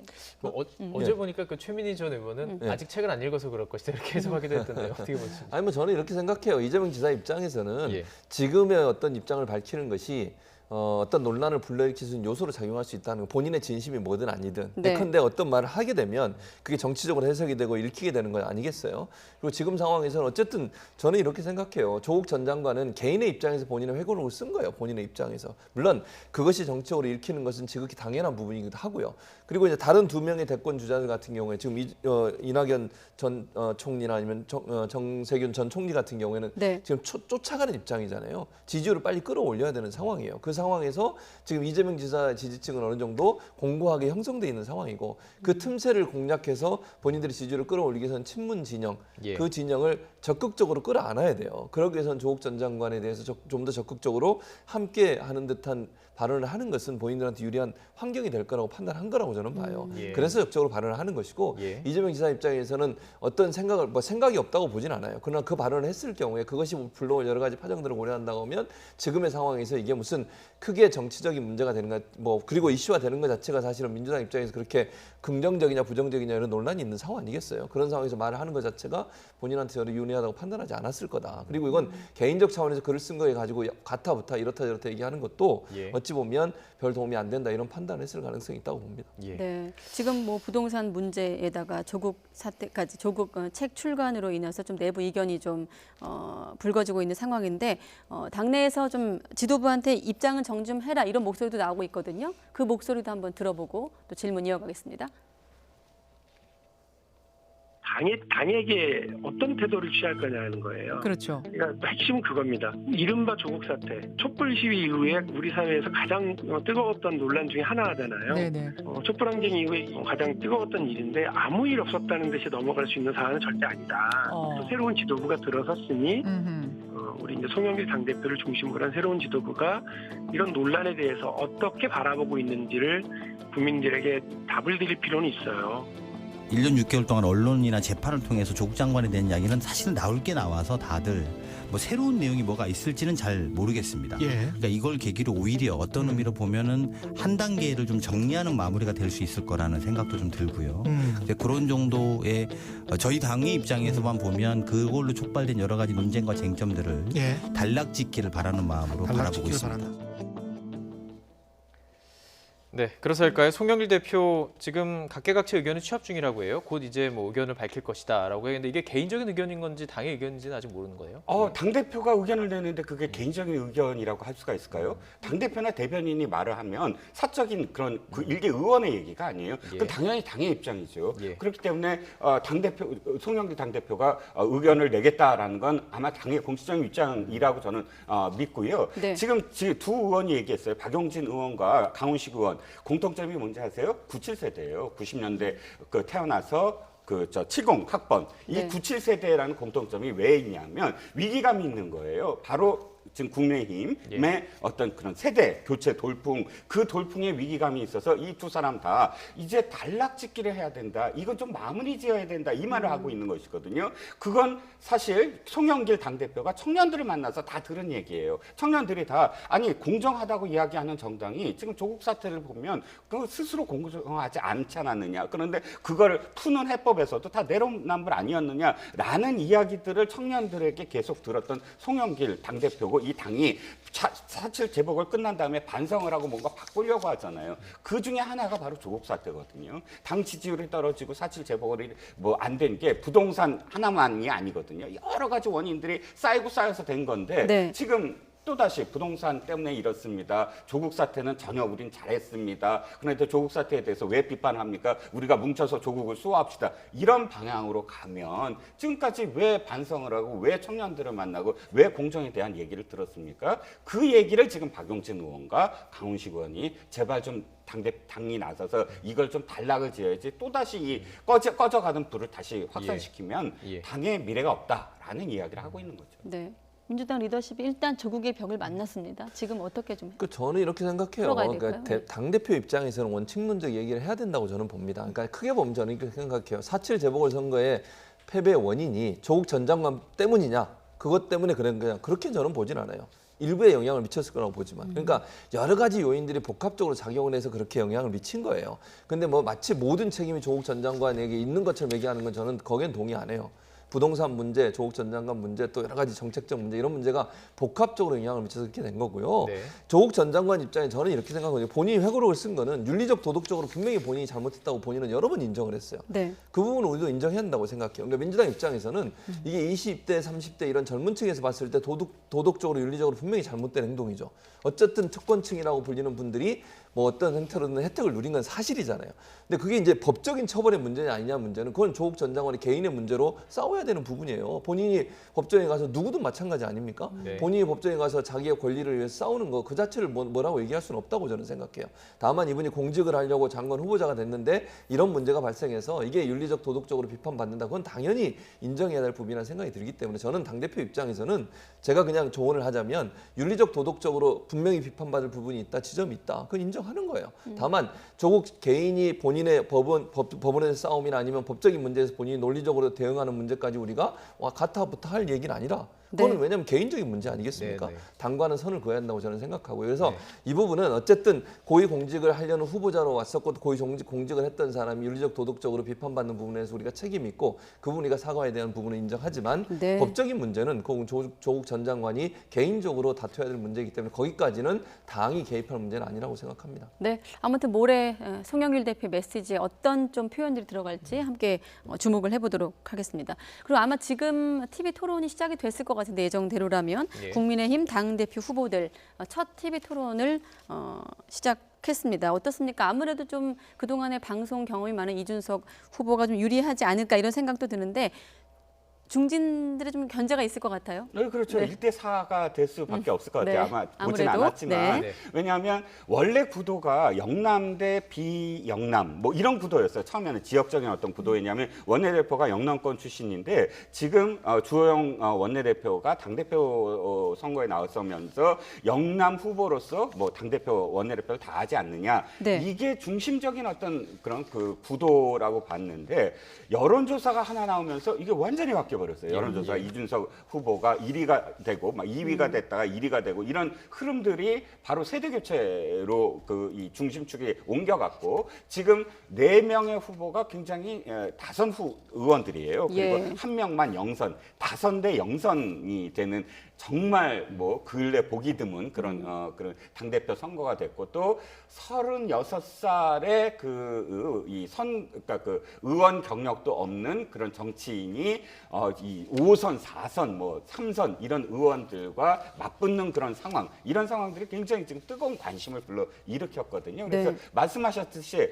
오늘의 가장 큰 이 핵심 주제는 당신이 지금까지 어떠한 경력을 갖고 있느냐, 어떠한 정치적인 워딩들을 했느냐에 대한 검증을 하겠고 또 역시 그런 신진 후보인 이준석 후보도 그러면 선배들은 지금까지 무엇을 잘했고 무엇을 못했느냐 이렇게 따져나가는 그런 상황이 되지 않을까 싶습니다. 예, 지금 여론조사 얘기를 해주셨는데요. 지금 여론조사 결과가 또 나온 게 있습니다. 최근에 이제 조사된 내용들을 보면은 이준석 후보가 지금 보여드리고 있습니다. 그래픽으로요. 40.7%, 나경원 후보가 19.5%. 또 이 외에 또 준비된 것이 있죠. 또 그래픽을 보면은 이 내용은 또 47%로 더 높은 것도 있고요. 쭉 보여주시죠. 예, 쭉 다 보고 계속 이야기 나눠가면 좋을 것 같습니다. 네, 이렇게 수치로 좀 확인이 되고 있는 것 같아요. 그러니까요. 지금 저는 이제 다른 것보다 놀라운 거는 국민의힘 지지자들을 대상으로 한 여론조사에서 더 차이가 많이 나요. 그 부분이 저는 조금 놀랍습니다. 사실은 그렇게까지 저는 예상을 못했거든요. 국민의힘 지지자들 같은 경우에는 아무래도 중진들에게 더 많은 표를 던지지 않을까 하는 제 개인적인 예측이 있었는데 이준석 후보에 대한 바람이 그냥 이렇게 한 번의 돌풍이 아니었다라는 생각이 들 정도예요. 이렇게 되면 본선에서도 조금 더 유리해지는 저는 그럴 가능성이 있다고 보여져요. 지금의 이런 추세가 계속 간다고. 물론 이제 토론을 몇 번 거치면서 이준석 후보가 어떤 모습을 보이냐 중요할 거라고 저는 생각이 들고요. 다만 이게 이제 저는 조금 한마디를 더 덧붙이자면 이게 그냥 그 쇄신 또는 신구 세대 갈등, 뭐 대결 이런 요소로 가게 되면 사실은 그 개인이 갖고 있는 자질 문제를 적극적으로 따지는 데는 좀 한계가 있을 수 있거든요. 이게 왜냐하면 프레임 자체가 신구 대결로만 굳혀지게 되거나 아니면 뭐 쇄신의 문제에 굳혀지게 되면 나이가 젊은 사람에게 유리한 어떤 판세가 어떤 판이 갖춰지는 거 아니겠습니까? 그렇게 되면 사실은 당 대표로서의 능력을 정말 갖고 있는지 하는 분의 검증이 소홀해질 수 있다는 점을 놓치지 말아야 된다. 국민의힘 지지자들이 정말 당 대표로서 이 사람이 능력과 자질을 갖고 있는지 그게 나이와 관계없이 또 선수와 관계없이 뭐 젊은 사람이 될 수 있고 나이가 든 사람이 될 그건 상관없다고 저는 생각해요. 당을 정말 잘 이끌어서 대선에서 좋은 성과를 낼 수 있는 능력을 갖고 있는지 하는 부분들을 봐야 될 텐데 너무 바람에 휩쓸리다 보면 그런 부분이 놓칠 수 있는 부분이 있어 좀 그런 부분을 좀 깊이 있게 봐야 된다. 이런 조언을 해드리고 싶네요. 자, 지금 여론조사뿐만 아니라 후원금 모금도 정말 적은 금액들이 계속 모여가지고 지금 1억 5천을 다 채웠다는 겁니다. 이런 모든 현상들이 여론조사뿐만 아니라 지금 말씀하신 그 돌풍 부분들이 검증이 되고 있는 거죠? 네, 그렇습니다. 그러니까 이거죠. 정치적 효능감이라는 게 있는데 뭐냐면 내가 어떤 정치적 행위를 했을 때 그것이 실제로 정치에서 무언가 그 결과를 맺었을 때 내가 이 행위를 잘했다라고 만족감을 느끼는 것이거든요. 네. 이게 저는 보궐선거 이후에 계속 그런 어떤 흐름들이 연관돼서 쌓여 나오면서 이준석 내지는 세대교체의 어떤 돌풍까지 연결된 게 아니냐. 근데 사실 보궐선거도 그런 결과가 나오리라고는 누구도 사실 예측을 못했거든요. 근데 유권자들이 바라봤을 때 국민의힘이라는 정당이 한 번도 제대로 정말 이겨보지도 못한 그런 지역들, 부산도 그렇고 또는 서울도 그렇고 그런 지역에서조차 국민의힘을 손들어주는 그런 바람, 이런 바람들을 봤을 때 또 유권자들이 참여한 유권자들도 이렇게 지금 우리들이 해봤더니 이런 결과가 나오네. 그렇다면 더 좋은 어떤 결과를 위해서는 이 당도 뭔가 바뀌어야 되는 게 아니냐. 이런 바람들이 개인적인 바람이었다가 실질적으로 그것이 다른 사람들 마음도 이렇구나라고 같은 어떤 그런 연대의식이 바로 이렇게 뭐 후원금이라든지 이런 데서 나타나는 게 아니냐. 실질적으로 이준석 후보를 제가 폄하하는 건 아니지만 이준석 후보가 정말 한 10년 동안의 어떤 결과를 맺어서 이렇게 됐다기보단 당을 바꾸고자 하는 그런 열망들이 더 크게 작용하고 있다. 즉 이준석 현상은 이어야만 되는 것이 아니라 이준석이 아닌 다른 누가 되더라도 지금 이 당이 바뀌고자 하려는 그런 어떤 돌풍 또는 바람 또는 현상들이 지금 이렇게 결과로 나타나고 있는 게 아니냐라고 지금 판단을 하는 거죠. 네, 아무래도 대선을 치러야 되는 당 대표다 보니 대선과 관련해서 또 윤석열 영입이라는 슬로건을 내세우고 있는 것도 사실입니다. 이준석 후보도 윤 전 총장이 들어오면 3가지 비단 주머니를 드리겠다고 공언을 했습니다. 아마 오늘 이 내용도 토론회에서 좀 다뤄지지 않을까 싶기도 한데 이거는 왜 나온 얘기일까요? 왜 나온 얘기냐면요. 네. 윤석열 전 총장에 대해서 사실 이제 논란이 되고 있는 것은 본인의 부인과 장모 관련된 사건 지금 수사를 하고 있고 오늘 검사가 구형을 했어요. 장모 사건에 대해서는 그런 상황입니다. 그러니까 수사 지금 계속 진행이 되고 있는 상황이기 때문에 그 문제가 집중적인 공격의 대상이 될 거라는 걸 예측을 하고 윤 총장이 들어오시면 본인이 3개의 비단 주머니를 준비해 드리겠다. 라고 얘기했어요. 그러면서 방송에 나와서 3개의 비단 주머니가 뭐냐라고 물어봤는데 거기서 구체적으로 얘기 안 했고 한 가지만 얘기했어요. 그러니까 한 가지가 얘기는 그게 모방계다. 이렇게 얘기를 하면서 노무현 전 대통령 과거의 대응을 얘기하면서 그 대응으로 가면 된다라는 듯한 뉘앙스를 얘기했는데 이건 저는 전혀 맞지 않다고 봅니다. 그러니까 노무현 전 대통령이 당시에 경선 과정에서 본인은 이제 장인어른 관련된 친일 행정 문제가 논란이 됐었죠. 그 문제에 대해서 그러면 제가 아내를 버려야 됩니까? 라는 말을 통해서 그걸 뚫고 나가는 정면 돌파하는 일이 있었는데 이 문제는 지금 이 그 부인이나 또는 장모 관련된 문제는 이건 범죄와 관련된 문제. 물론 그 두 분이 지금 범죄가 있다 없다 제가 단정적으로 얘기하는 건 절대로 아닙니다. 그러나 수사를 받고 있는 사안입니다.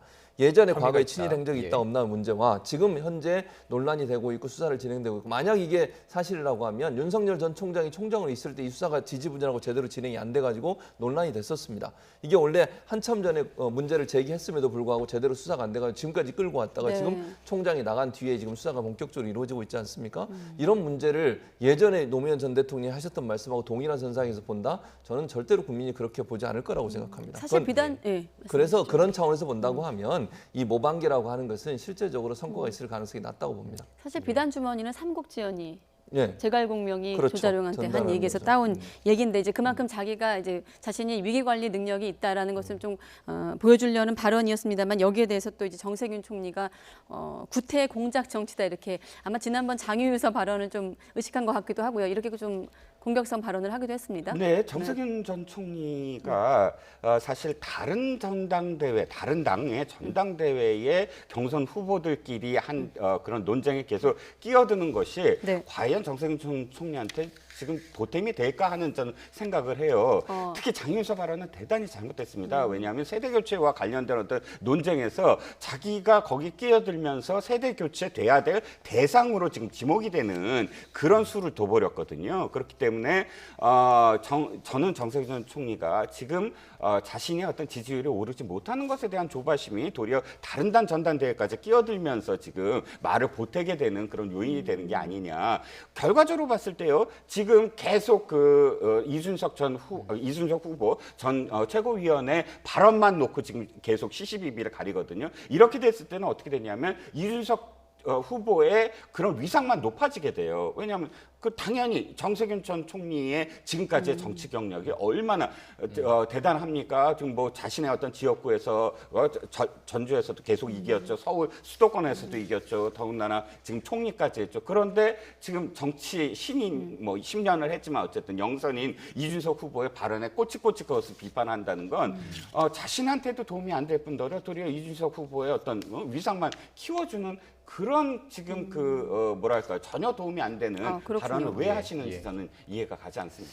그러니까 지금 국민의힘 측에서는 이번에 된 당대표가 대선을 치러야 되기 때문에 이런 이제 여당에서도 공격을 하는 것이고 당내에서도 계속 공격이 되고 있습니다. 그 개파 논쟁이에요. 그렇죠. 예, 과정들은 어떻게 보고 계신지 궁금해요. 일단 저는 개파 논쟁을 하는 것은 바람직하지 않다고 생각해요. 당내에서. 근데 이제 국민의힘의 중진 의원들 같은 경우에 중진 후보들 같은 경우는 이준석 후보를 이제 공격하는 그런 아이템으로 그걸 이제 잡고서 공격을 하고 있거든요. 그러니까 이준석 후보가 유승민계이기 때문에 유승민 전 의원을 대통령 만들기 위한 거 아니냐 이렇게 비판을 하는 거예요. 근데 그게 국민의힘에 무슨 도움이 되겠습니까? 지금 상황에서 아마 이제 중진들 후보들 입장에서는 어떻게든지 이준석 후보를 좀 떨어뜨리고 지지율을 떨어뜨리고 본인들이 그 지지율을 흡수해야 되는 거 그런 얘기를 하는 건데 저는 그거는 별로 도움은 될 거라고 보지 않아요. 왜냐하면 그렇게 되면 국민의힘 전체의 개파의 논쟁이 불거지게 되고 그렇게 되면 국민의힘에게 무슨 도움이 되겠습니까? 그리고 이제 개파라고 하는 게 그러면 뭐 유승민 개만 있겠습니까? 또 다른 개도 있지 않겠어요? 이제 그런 부분에 대한 논란이 커지게 되면 사실은 이게 진흙탕 싸움으로 되는 것이기 때문에 그거는 한 후보를 일정 부분 지지율을 떨어뜨리기 위해서 공격하는 수단으로 사용될 수는 있지만 그것이 도리어 국민의힘 전체에 부정적인 의미를 줄 수 있다는 점에서는 그런 개파 운운하고 개파 정치에 대해서 얘기하는 것은 별로 바람직한 현상은 아니라고 봅니다. 네, 개파 얘기 나온 김에 특히나 이제 나경원 후보가 이준석 후보를 향해서 개파 문제를 거듭 제기하고 있는데 관련해서 두 사람의 얘기도 한번 들어보도록 하겠습니다. 네. 본인 스스로 유승민계의 대표격이라는 말씀을 하셨고 결국 유승민 후보만 진짜 우리 국민의힘 경선 열차에 태우고 그냥 떠나는 거 아닌가 이런 우려가 사실 많이 있습니다. 유승민 의원과 친소관계 있다, 유승민계다? 그러면 저는 솔직히 다른 분들하고 친소관계 굉장히 많습니다. 저희 아버지 대학교 동문 중에 김부겸 총리도 있어요. 네, 김부겸 총리도 대학 동문 중에 있어요라는 말까지 들어봤는데 앞서 특별히 도움이 되지 않을 거라고 하셨거든요. 이런 개파 문제를 언급하는 것에 대해서. 그럼 왜 거꾸로 중진들은 이 문제를 계속 제기하는 겁니까? 두 가지죠. 하나는 사실 이준석 후보의 지금까지의 정치 역정이 특정 정치인을 굉장히 물고 늘어지면서 SNS를 통하거나 방송에서 공격함으로써 자신의 위상을 다져가는 그런 방법으로 지금까지 일관됐다. 예를 들어서 안철수라는 정치인과 관련돼서의 발언들을 보면 굉장히 많아요. 예를 들어서 빅데이터로 이렇게 해보면 또는 윤석열 총장과 관련해서도 지난번에 소와 관련돼서 비유를 좀 심하게 했죠. 그래서 또 비판도 받고 한우 이런 국내산 유구. 그렇죠. 네네. 그런 특정 정치인에 대해서 공격적인 어떤 발언들 이런 것들이 쌓여가면서 사실 인지도는 높였지만 그러나 실질적으로 자신이 리더십을 보여주는 그런 발언 또는 정치 행위가 있었느냐라는 질문을 할 수밖에 없거든요. 그 중에 하나가 바로 당신은 유승민이라는 아버지 친구의 그런 어떤 인턴으로 시작해서 유승민 대통령 후보로 나왔을 때 유승민 후보에 대해서 대통령을 만들겠다라는 발언까지 했는데 그런 이 상황이라면 나머지 후보들 다른 후보들은 비판하고 유승민 후보는 아까 잠재적인 어떤 대권 후보는 지금 대통령 만들겠다 이런 발언들을 견주어가면서 질문을 하는 것은 꼭 개파라고 하기보다는 검증의 어떤 단계다.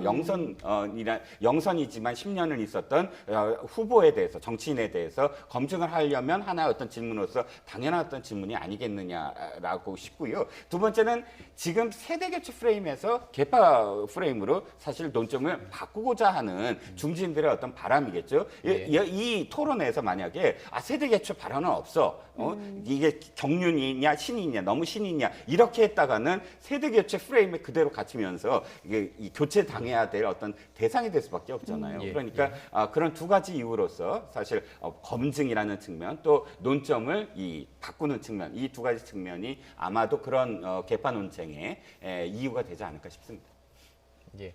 그러니까 어떻게 보면은 분석해 주신 내용이 세대 교체에서 이제 구가 되는 것은 이제 구태가 되는 것을 피하는 것이고 개파 논쟁도 어떻게 보면 오랫동안 해왔던 얘기이기 때문에 그 두 가지를 맞붙이는 어떤 그런 효과가 있는 것으로 보이는데 과연 지금 토론에서는 그런 내용이 나온지도 상당히 궁금합니다. 자, 지금 한 가지 더 짚어보고 싶은 내용은 이제 국민의힘에서 계속 이런 내용을 다루는 것은 윤석열 전 검찰총장을 품을 수 있을 것이냐. 바로 이 부분입니다. 근데 흥미롭게도 지난 29일이었죠. 강원도 강릉에서 국민의힘 4선 의원이죠. 권성동 의원과 윤 전 총장이 회동을 한 게 지금 보도가 됐어요. 그렇습니다. 보셨습니까? 예. 네, 봤어요. 근데 보도 내용을 보니까 대권 도전에 고개를 끄덕였다 이런 표현이 있어요. 그러니까 의지를 강하게 표현했다 이런 얘기가 있는데 저는 뭐 그 전부터 이미 의지는 있었다고 생각해요. 열과 성을 다할 것? 네, 그렇게 그래서 저는 윤석열 전 총장은 아마 지금까지 행보를 보면 총장을 그만두고 행보를 보면 대권에 나가는 것은 거의 확실시 됐다고 저는 보거든요. 시점만 보고 있다고 저는 생각해요. 그러니까 본인이나 아니면 본인을 도와주는 분들과 아마 논의하는 과정에 어느 시점에서 본인이 공식적으로 이걸 출마를 선언할 거냐 하는 부분은 고민 중인 것 같아요. 그냥 아마 뭐 지난번에 이종근 평론가는 그런 얘기 하셨잖아요. 당대표 선거 끝나고 나면 그 시점이 가장 중요할 거라고 얘기를 했는데 저도 어느 정도 그 부분에서 동의한 부분이 있어요. 그러니까 이게 당대표 선거가 어떤 결과는 나오느냐에 따라서 상당히 영향을 받을 가능성이 있다고 저는 보거든요. 누가 대표가 되고 그 대표가 어떤 진영을 꾸려서 대선을 준비하느냐 하는 부분들을 보고서 판단할 가능성이 저는 있다고 봅니다. 그래서 어떤 형태로든 국민의힘에 입당하는 형태든 아니면 제3지대에서 새로운 세력을 만드는 형태든 국민의힘의 대표 경선이 끝나고 누가 대표가 되고 그 이후에 대표가 어떤 진영을 꾸리느냐 하는 부분 또 비전을 어떻게 선택하느냐 하는 부분 이런 부분들이 종합적으로 판단되고 나면 그리고 나서 윤석열 전 총장 입장에서는 아마 공식적인 입장을 밝히지 않을까. 그게 아마 제가 생각할 때는 그 시점 예컨대 뭐 6월 말이나 7월 초 이 정도가 되지 않을까 하는 게 제 개인적인 예상입니다. 6월 7초. 예, 저는 그렇게 생각합니다. 네, 아무래도 전당대회 이후에.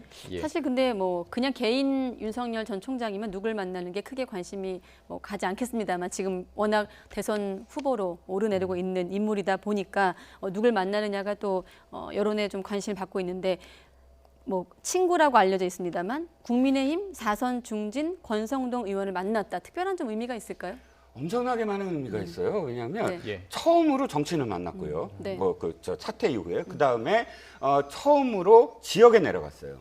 다 서울에서 지인들이나 혹은 뭐 아버지 친구를 만나거나 전문가들을 만났는데 강원도라는 지역을 처음으로 간 겁니다. 그게 상징적이고요. 또 권성동 의원이라는 어떤 그런 특정 정치인이 갖고 있는 국민의힘 내에서의 어떤 뭐 위치, 자리매김, 즉 뭐 예를 들어서 탈당을 했다거나 탄핵을 주도했다거나 이런 여러 가지 어떤 상징적인 의미들이 있어요. 마지막으로 권성동 의원은 지금 이 강원도지사에 오르내리고 있어요.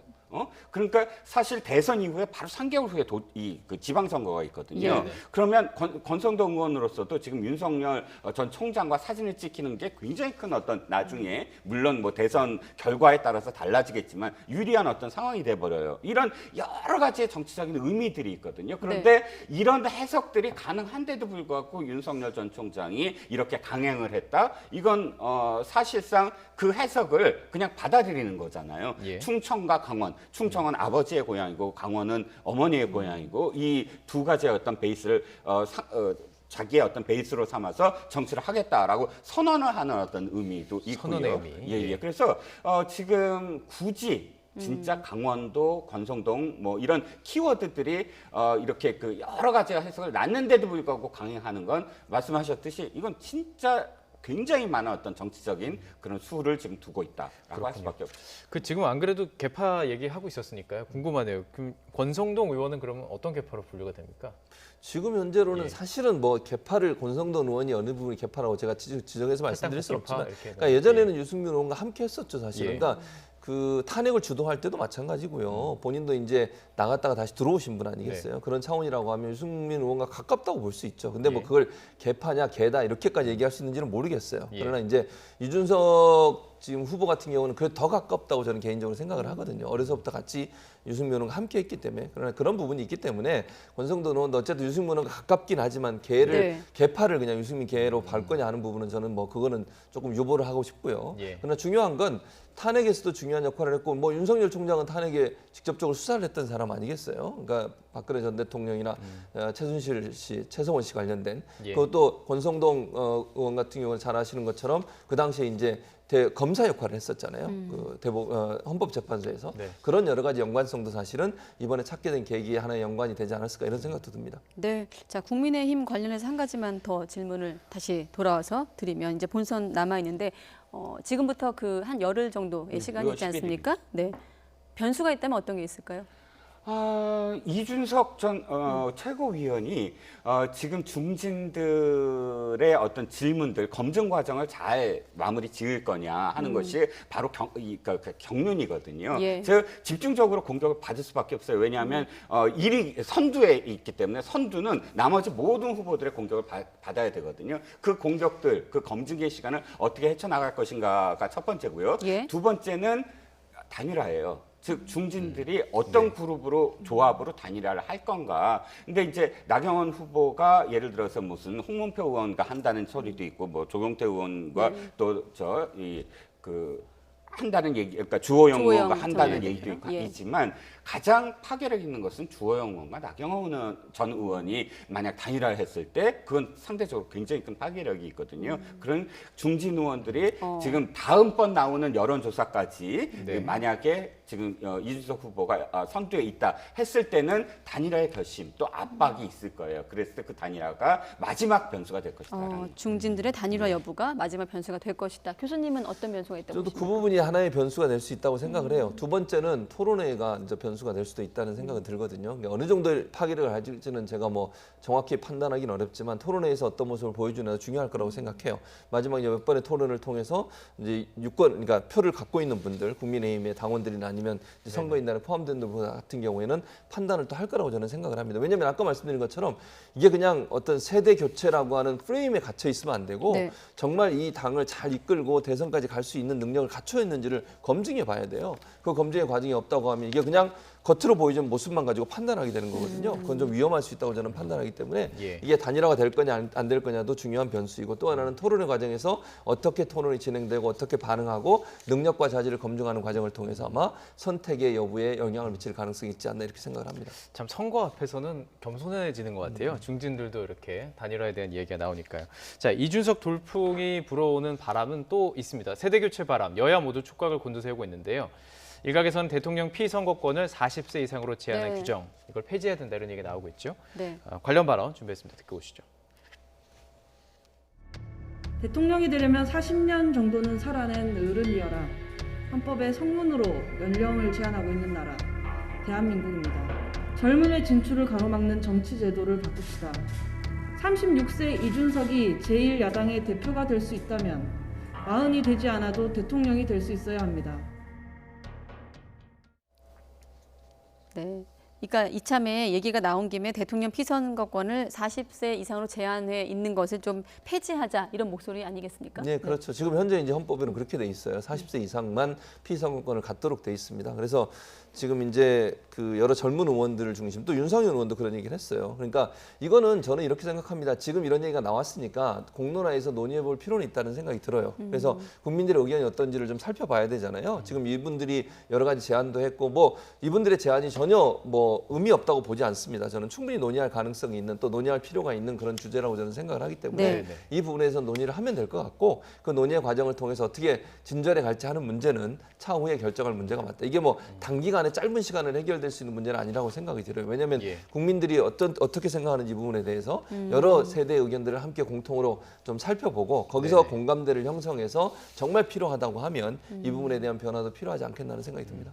만약 그 40세 연령 장벽을 없애는 과정이 이루어진다면 이게 개헌이 필요하잖아요. 근데 이 과정 속에서 사실 개헌에 대한 이슈는 달라붙는 게 많잖아요. 그렇죠. 대통령 중임제 얘기도 나올 수 있고 여러 가지 지방선거와 합치는 문제도 나올 수 있고 이러면 이게 정치권으로 더 파급력이 커질 수 있는 내용 아닙니까? 그렇죠. 노무현 대통령 때나 문재인 대통령 때나 전부 다 개헌 이야기가 나왔죠. 또 더군다나 원포인트 개헌도 하려고 했었어요. 특정한 부분. 근데 전부 안 됐던 건 말씀하셨듯이 이게 이 정권 아까 그 권력 구조와 관련된 문제와 연관이 되면 이 대통령 선거에 임하는 후보들이 전부 다 안 들어주거든요. 왜냐하면 내가 대통령 선거 이번 그 헌법으로 대통령이 될 사람인데 그것을 굳이 바꿔가면서까지 할 이유가 없다. 이 서로 간의 어떤 그런 그 여러 가지의 어떤 상황들 때문에 안 됐어요. 근데 지금 저는 뭐 교수님 말씀처럼 이 논의는 굉장히 필요하다라고 보여지거든요.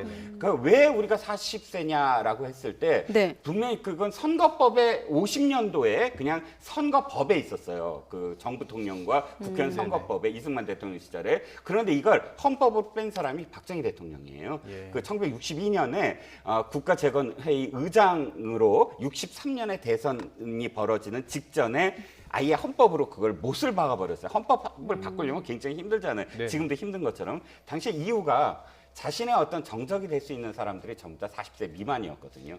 김영삼 의원이라든지 김대중 의원이라든지 이천승 의원이 전부 38세, 35세였어요. 그래서 바로 63년도에 대선 때 못 나오게 하기 위해서 헌법으로 그거를 가져왔다라는 뭐 그런 이야기가 있거든요.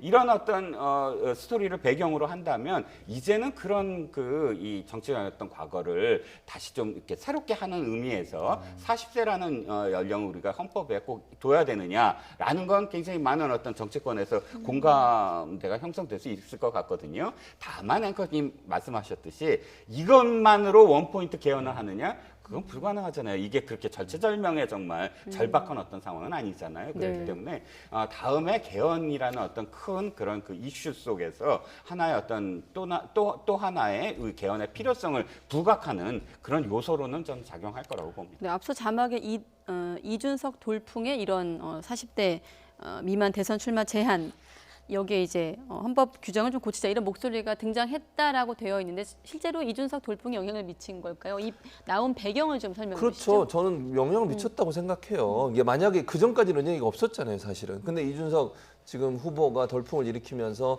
당대표도 당선될 수 있을 거라는 가시권에 들어와 있잖아요. 지금 뭐 결과에 어떻게 될지 모르지만 가능성에 대한 가시권이 이미 열려 있는 상태예요. 그러면 30대 당대표인데 그럼 대통령 왜 못해? 이런 이제 논의가 시작이 된 거죠. 그래서 만약 이준석 지금 후보의 이런 돌풍이 없었다면 이런 논의가 지금 수면으로 떠올랐을 가능성은 낮다고 생각해요. 그러니까 결국은 이준석 후보의 돌풍이 이런 40대 대선 출마 제한 논란까지도 불러일으키는 요인 촉매제가 된 건 분명하고요. 이런 부분들이 저는 계속 생산적으로 논의가 되고 또 이런 관련된 아직까지 드러나지 않은 수면으로 떠오르지 않은 이런 문제가 논란이 있다고 하면 논의를 할 필요가 있다는 생각이 들어요. 네, 앞서 좀 얘기 못하고 지나간 부분이 있는데 이준석 후보 얘기할 때 이번에 보면은 경선 과정에서 산무라고 해요. 사무실도 없고 지원 차량도 없고 문자 홍보도 없고 이런 부분들도 한 20, 30대 어떤 지지자들에게 좀 호소한 측면이 있을 것 같아요. 그럼요. 지금 말씀하신 것처럼 이 산무라고 하는 이 도전도 결국은 제가 볼 때는 20, 30대에게 호소하는 또 20, 30대의 공감을 끌어내는 중요한 기제가 됐을 거라고 저는 생각을 해요. 그러니까 일반 이 산무라고 하는 게 뭡니까? 지금 하지 않겠다고 하는 세 가지가 전통적으로 정치인들이 선거 활동하거나 표를 모으게 했을 때 썼던 방식이에요. 그걸 자기는 완전히 단절시키겠다는 거잖아요. 덩어리표라고 표현하더라고요. 그렇죠. 그러니까 결국은 과거와의 단절이고 예전부터 구태로 얘기되어지는 정치 현상, 뭐 이준석 후보의 입장에서 말씀을 드리는 겁니다. 구태 정치의 현상으로 또 방법으로 이루어졌던 것들을 다 끊겠다고 하는 그런 주장이기 때문에 본인이 20, 30대 또는 쇄신의 아이콘이라는 부분을 강조하기 위해서 저런 전략을 쓰지 않나 하는 생각이 듭니다. 그런데 너무 이준석 후보에 지금 집중돼서 이준석 후보였기 때문에 이런 상황이 나왔다라고 만약에 그런 어떤 논리가 전개되는 것에는 경계를 합니다. 왜냐하면 지금 아까 그 박용진 의원이나 혹은 이 강훈식 의원을 제가 평가할 때 97세대다라고 말씀드렸잖아요. 저는 이번에 97세대가 그 바로 20대에서 21대와 굉장히 차이가 있다고 봐요. 20대에서는 19명에 불과했는데 21대에서는 42명이거든요. 각 당에 지금 가장 목소리를 높이는 사람들 보면 전부 97세대예요. 이번에 선거에서 이준석 후보만 나오지 않았어요. 김은혜도 나왔고 또 지금 최고위원 선거에서 또 조수진 의원이 지금 나와 있거든요. 또 지금 허은하 의원이 열심히 뭐 계속 투여하고 있죠. 있죠. 예. 국민의당에서는 권은희 의원이 지금 굉장히 활약하고 있죠. 또 이번에 서울시장 선거에 나온 시대정신의 조정훈 후보도 네. 활약하고 있죠. 이런 모든 사람들이 또 박주민 의원 여당에 제가 언급한 모든 사람들이 다 97세대예요. 즉 이번 21대에 진입한 의원들 중에 초선이건 아니면 삼선이건 재선이건 97세대가 굉장히 맹활약을 펼치고 있다라는 점 하나만 더 말씀드리면 청년들이 왜 지지를 하는가예요. 이진석 후보가 정말 멋있어서 그거보다는 더 중요한 건 뭐냐면 청년들을 지금 완전히 대상화하고 있어요. 각 정당들이. 그래서 네. 뭘 줄까? 군 가산점제를 줄게. 아니면 또 수당을 줄게. 이런데 청년들이 지금 분노를 하고 있거든요. 우린 그런 것에 지금 현혹된 게 아니다. 우리들이 스스로 나서서 정치를 바꿔야 된다. 이런 지금 생각들을 하고 있기 때문에 정치에 대한 참여 욕구 이런 것들이 맞물리면서 지금 돌풍이 일어나는 거지. 이준석 후보가 지금까지 10년 동안 정말 청년 정치를 잘해서 라고 보지는 않아요. 그럼 하나만 짧게 더 질문드리면 너무 이준석 후보에 대해서 집중하는 건 경계된다 하셨는데 그러면 이렇게 질문드리면 어때요? 나머지 다른 신인인 김웅 의원이나 김은혜 의원과 차별하는 어떤 점이 차별화가 된다고 보시면 이준석 후보가?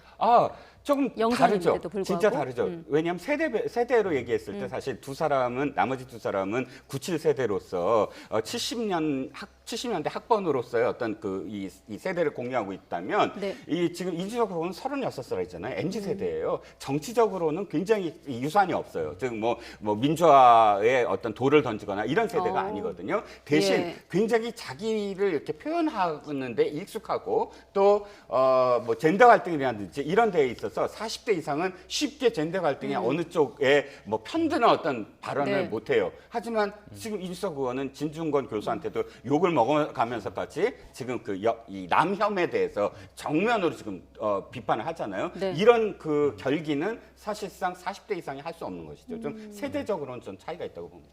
네. 알겠습니다.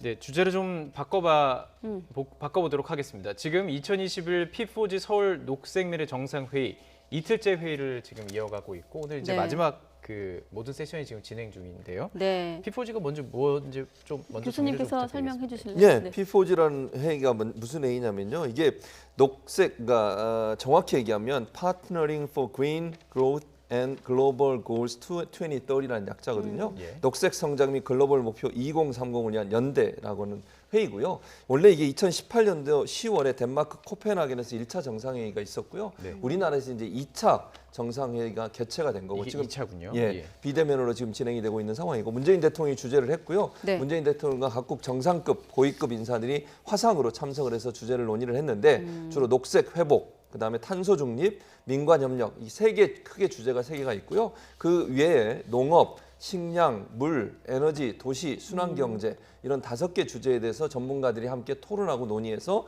오늘 이제 곧 이제 서울 선언이라고 소위 얘기하는 서울 선언문을 발표하게 되는 그런 과정까지 왔다고 볼 수 있겠습니다. 네, 기후 변화 대응을 위한 어떤 전 세계 연대와 협력을 강조하기 위한 다자간 회의 성격이 갖고 있습니다. 좀 국내에서 두 번째 2차 회의가 열린 건데 어떤 좀 의미가 있다고 보십니까? 일단 기후 변화 협약을 한다 이러면 주로 유엔이 주도하거나 혹은 각 국들이 주도를 하는데 주로 선진국들이 많이 주도를 해서 우리가 파리 협정 기억하시잖아요. 기후 변화 협약. 그런데 파리 협정이 올해가 사실은 실천적인 어떤 첫 해예요. 그렇기 때문에 올해가 그런 어떤 의미가 있는데 중요한 건 그렇다고 해서 파리 협정이 왜 이렇게 늦어졌나라는 걸 보면 각국들의 이해관계가 늘 충돌을 하고 또 미국, 중국 이런 G2 내지는 선진국들 간의 이견 이런 것들이 사실상 실질적으로 어떤 성과를 못 내왔다라는 것이거든요. 여기에 더불어서 개도국들의 어떤 참여, 개도국들은 실질적으로 탄소 중립을 했을 때 들어가는 어떤 비용이라든지 또는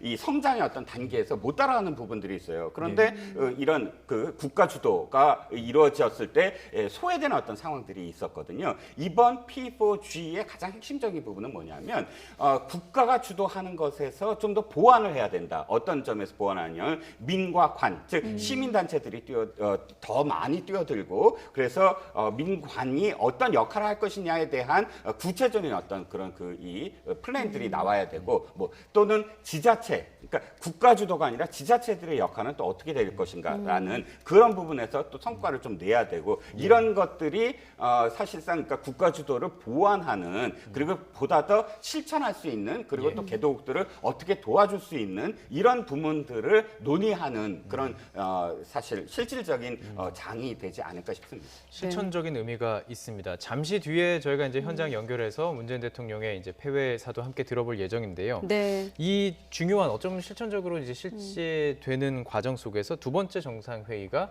서울에서 개최됐다. 이것도 상당히 의미가 있다고 볼 수 있어요. 상당히 의미가 있죠. 그러니까 우리가 사실은 기후 협약이나 아니면 이런 이제 탄소 중립 이런 부분에서 가장 먼저 선두에 나서겠다고 하는 선언이라고 생각을 해요. 그러니까 코펜하겐에서 1차적으로 열렸지만 그때는 준비 단계였고 실제적으로 이제 실행 단계에서 우리나라가 이 회의를 주최를 했고 의장국이 돼서 문재인 대통령이 주재를 해가지고 녹색회복 탄소 중립을 얘기했다고 하는 것은 우리나라가 이 부분에 열심히 노력하겠다고 하는 선언적 의미를 함께 갖고 있고 이 P4G 회의 정상회담 함께 우리나라 지자체 모두가 함께 공동으로 탄소 중립을 선언을 했어요. 이것도 처음 있는 일이에요. 전 세계적으로 모든 지자체 한 나라의 모든 지자체가 동시에 이걸 선언하는 경우도 없었거든요. 근데 우리나라 최초로 했고요. 또 이게 이제 중요한 건 다음 세대예요. 그러니까 미래 세대가 생활할 수 있도록 하는 환경을 물려주는 거거든요. 우리가 이 기후 협약을 제대로 안 지키거나 탄소 중립을 안 지키게 되면 어떻게 되겠어요? 그런 부분들을 좀 선언하는 그런 의미가 있다고 보여집니다. 네, 교수님 이제 현장으로 한번 가서 직접 현장 얘기를 한번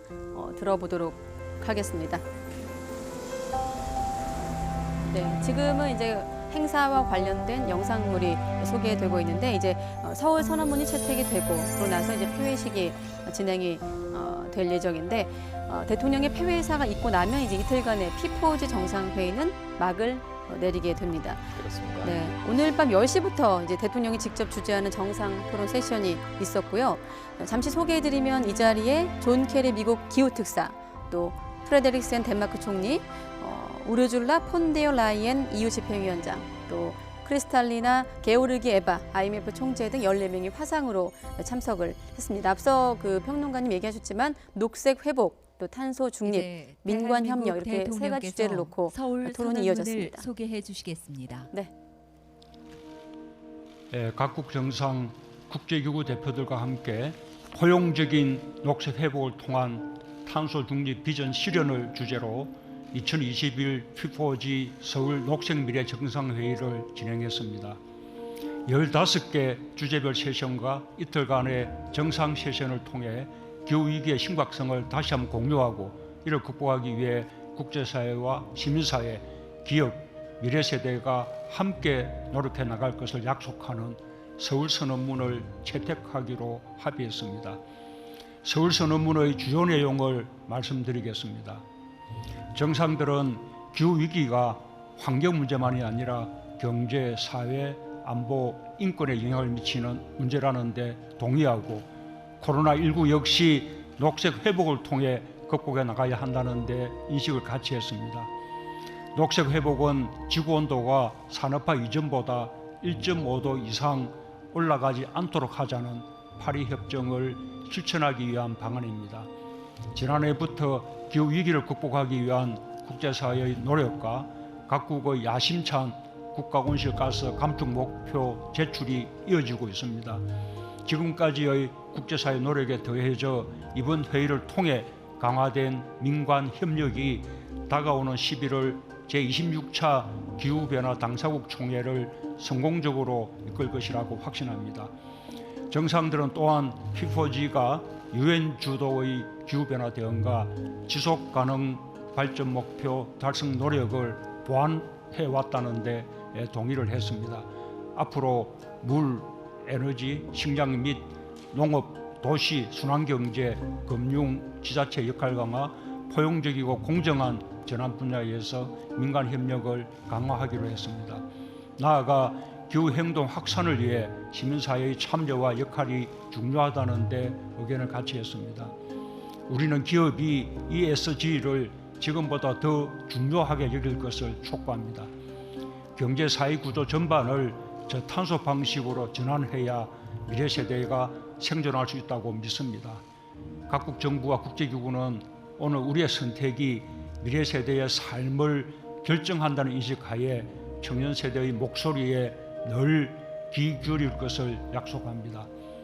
끝으로 이번 2021 P4G 서울 녹색미래 정상회의를 통해 국제사회의 포용적 녹색 회복을 통한 탄소 중립 비전 실현 의지가 결집되었으며 이를 위한 한국의 노력을 평가하고 2023년 콜롬비아에서 개최될 차기 정상회의에 대한 기대를 담았습니다. 이상이 정상들이 합의한 선언문의 내용입니다. 서울 선언문을 지지해 주신 국가정상과 국제기구 대표들께 감사의 말씀을 드립니다.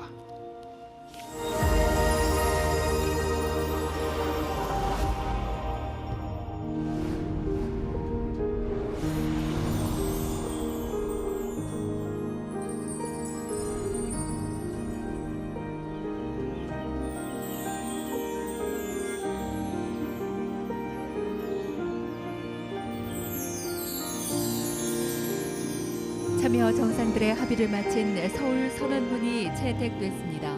모두 큰 박수로 선언문 채택을 환영해 주시기 바랍니다.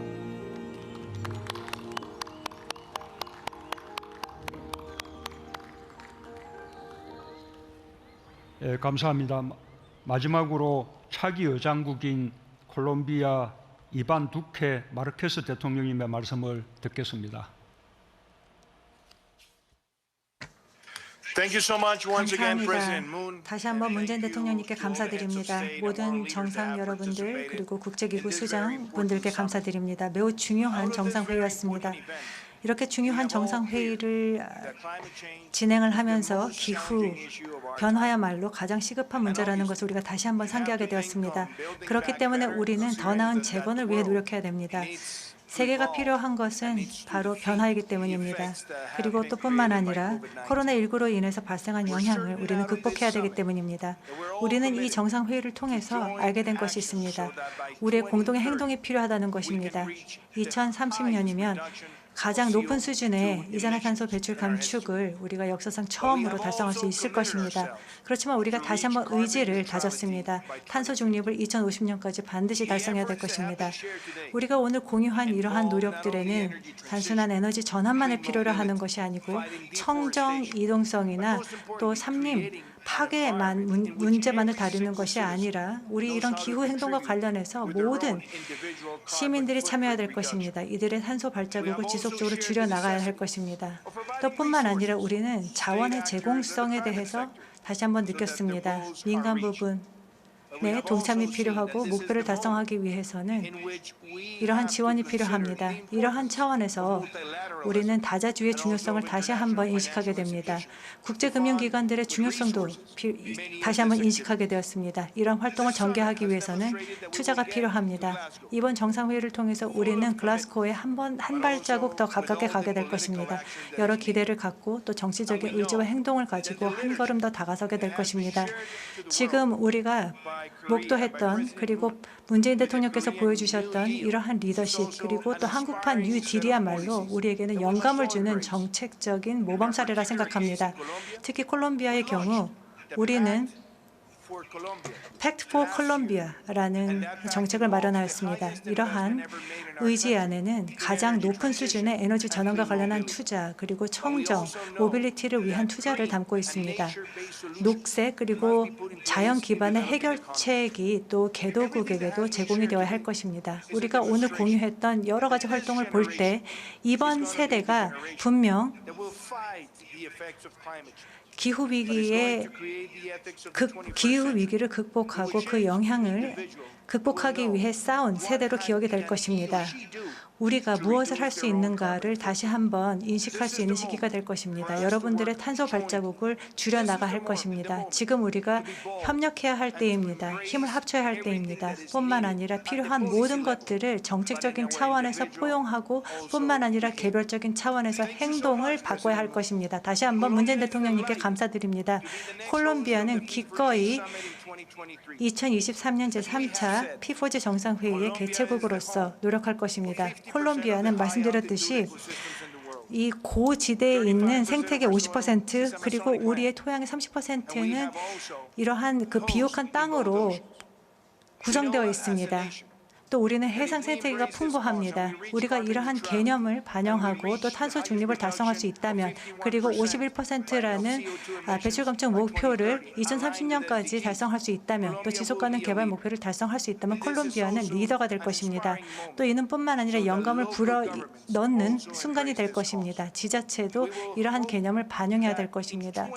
앞으로 2023년이 되면은 우리 정상회의에서는 새로운 행동이 생겨날 것입니다. 새로운 움직임이 발생할 것입니다. 우리 국가를 중상으로 모든 기업들과 모든 NGO들 그리고 또 모든 개인 시민들이 바로 21세기의 이러한 역사에서 우리가 반드시 그런 윤리에서는 바로 기후변화라는 문제를 해결해야 된다는 것을 인식하게 될 것입니다. 참석해 주신 정상분들께 다시 한번 감사드리고, 콜롬비아는 여러분들 2023년 기다리겠습니다. 예, 두케 대통령님 감사합니다. 콜롬비아가 제3차 P4G 정상회의를 성공적으로 개최하고 P4G를 더욱 발전시켜 나갈 것으로 믿습니다. 이제 회의를 마무리할 시간입니다.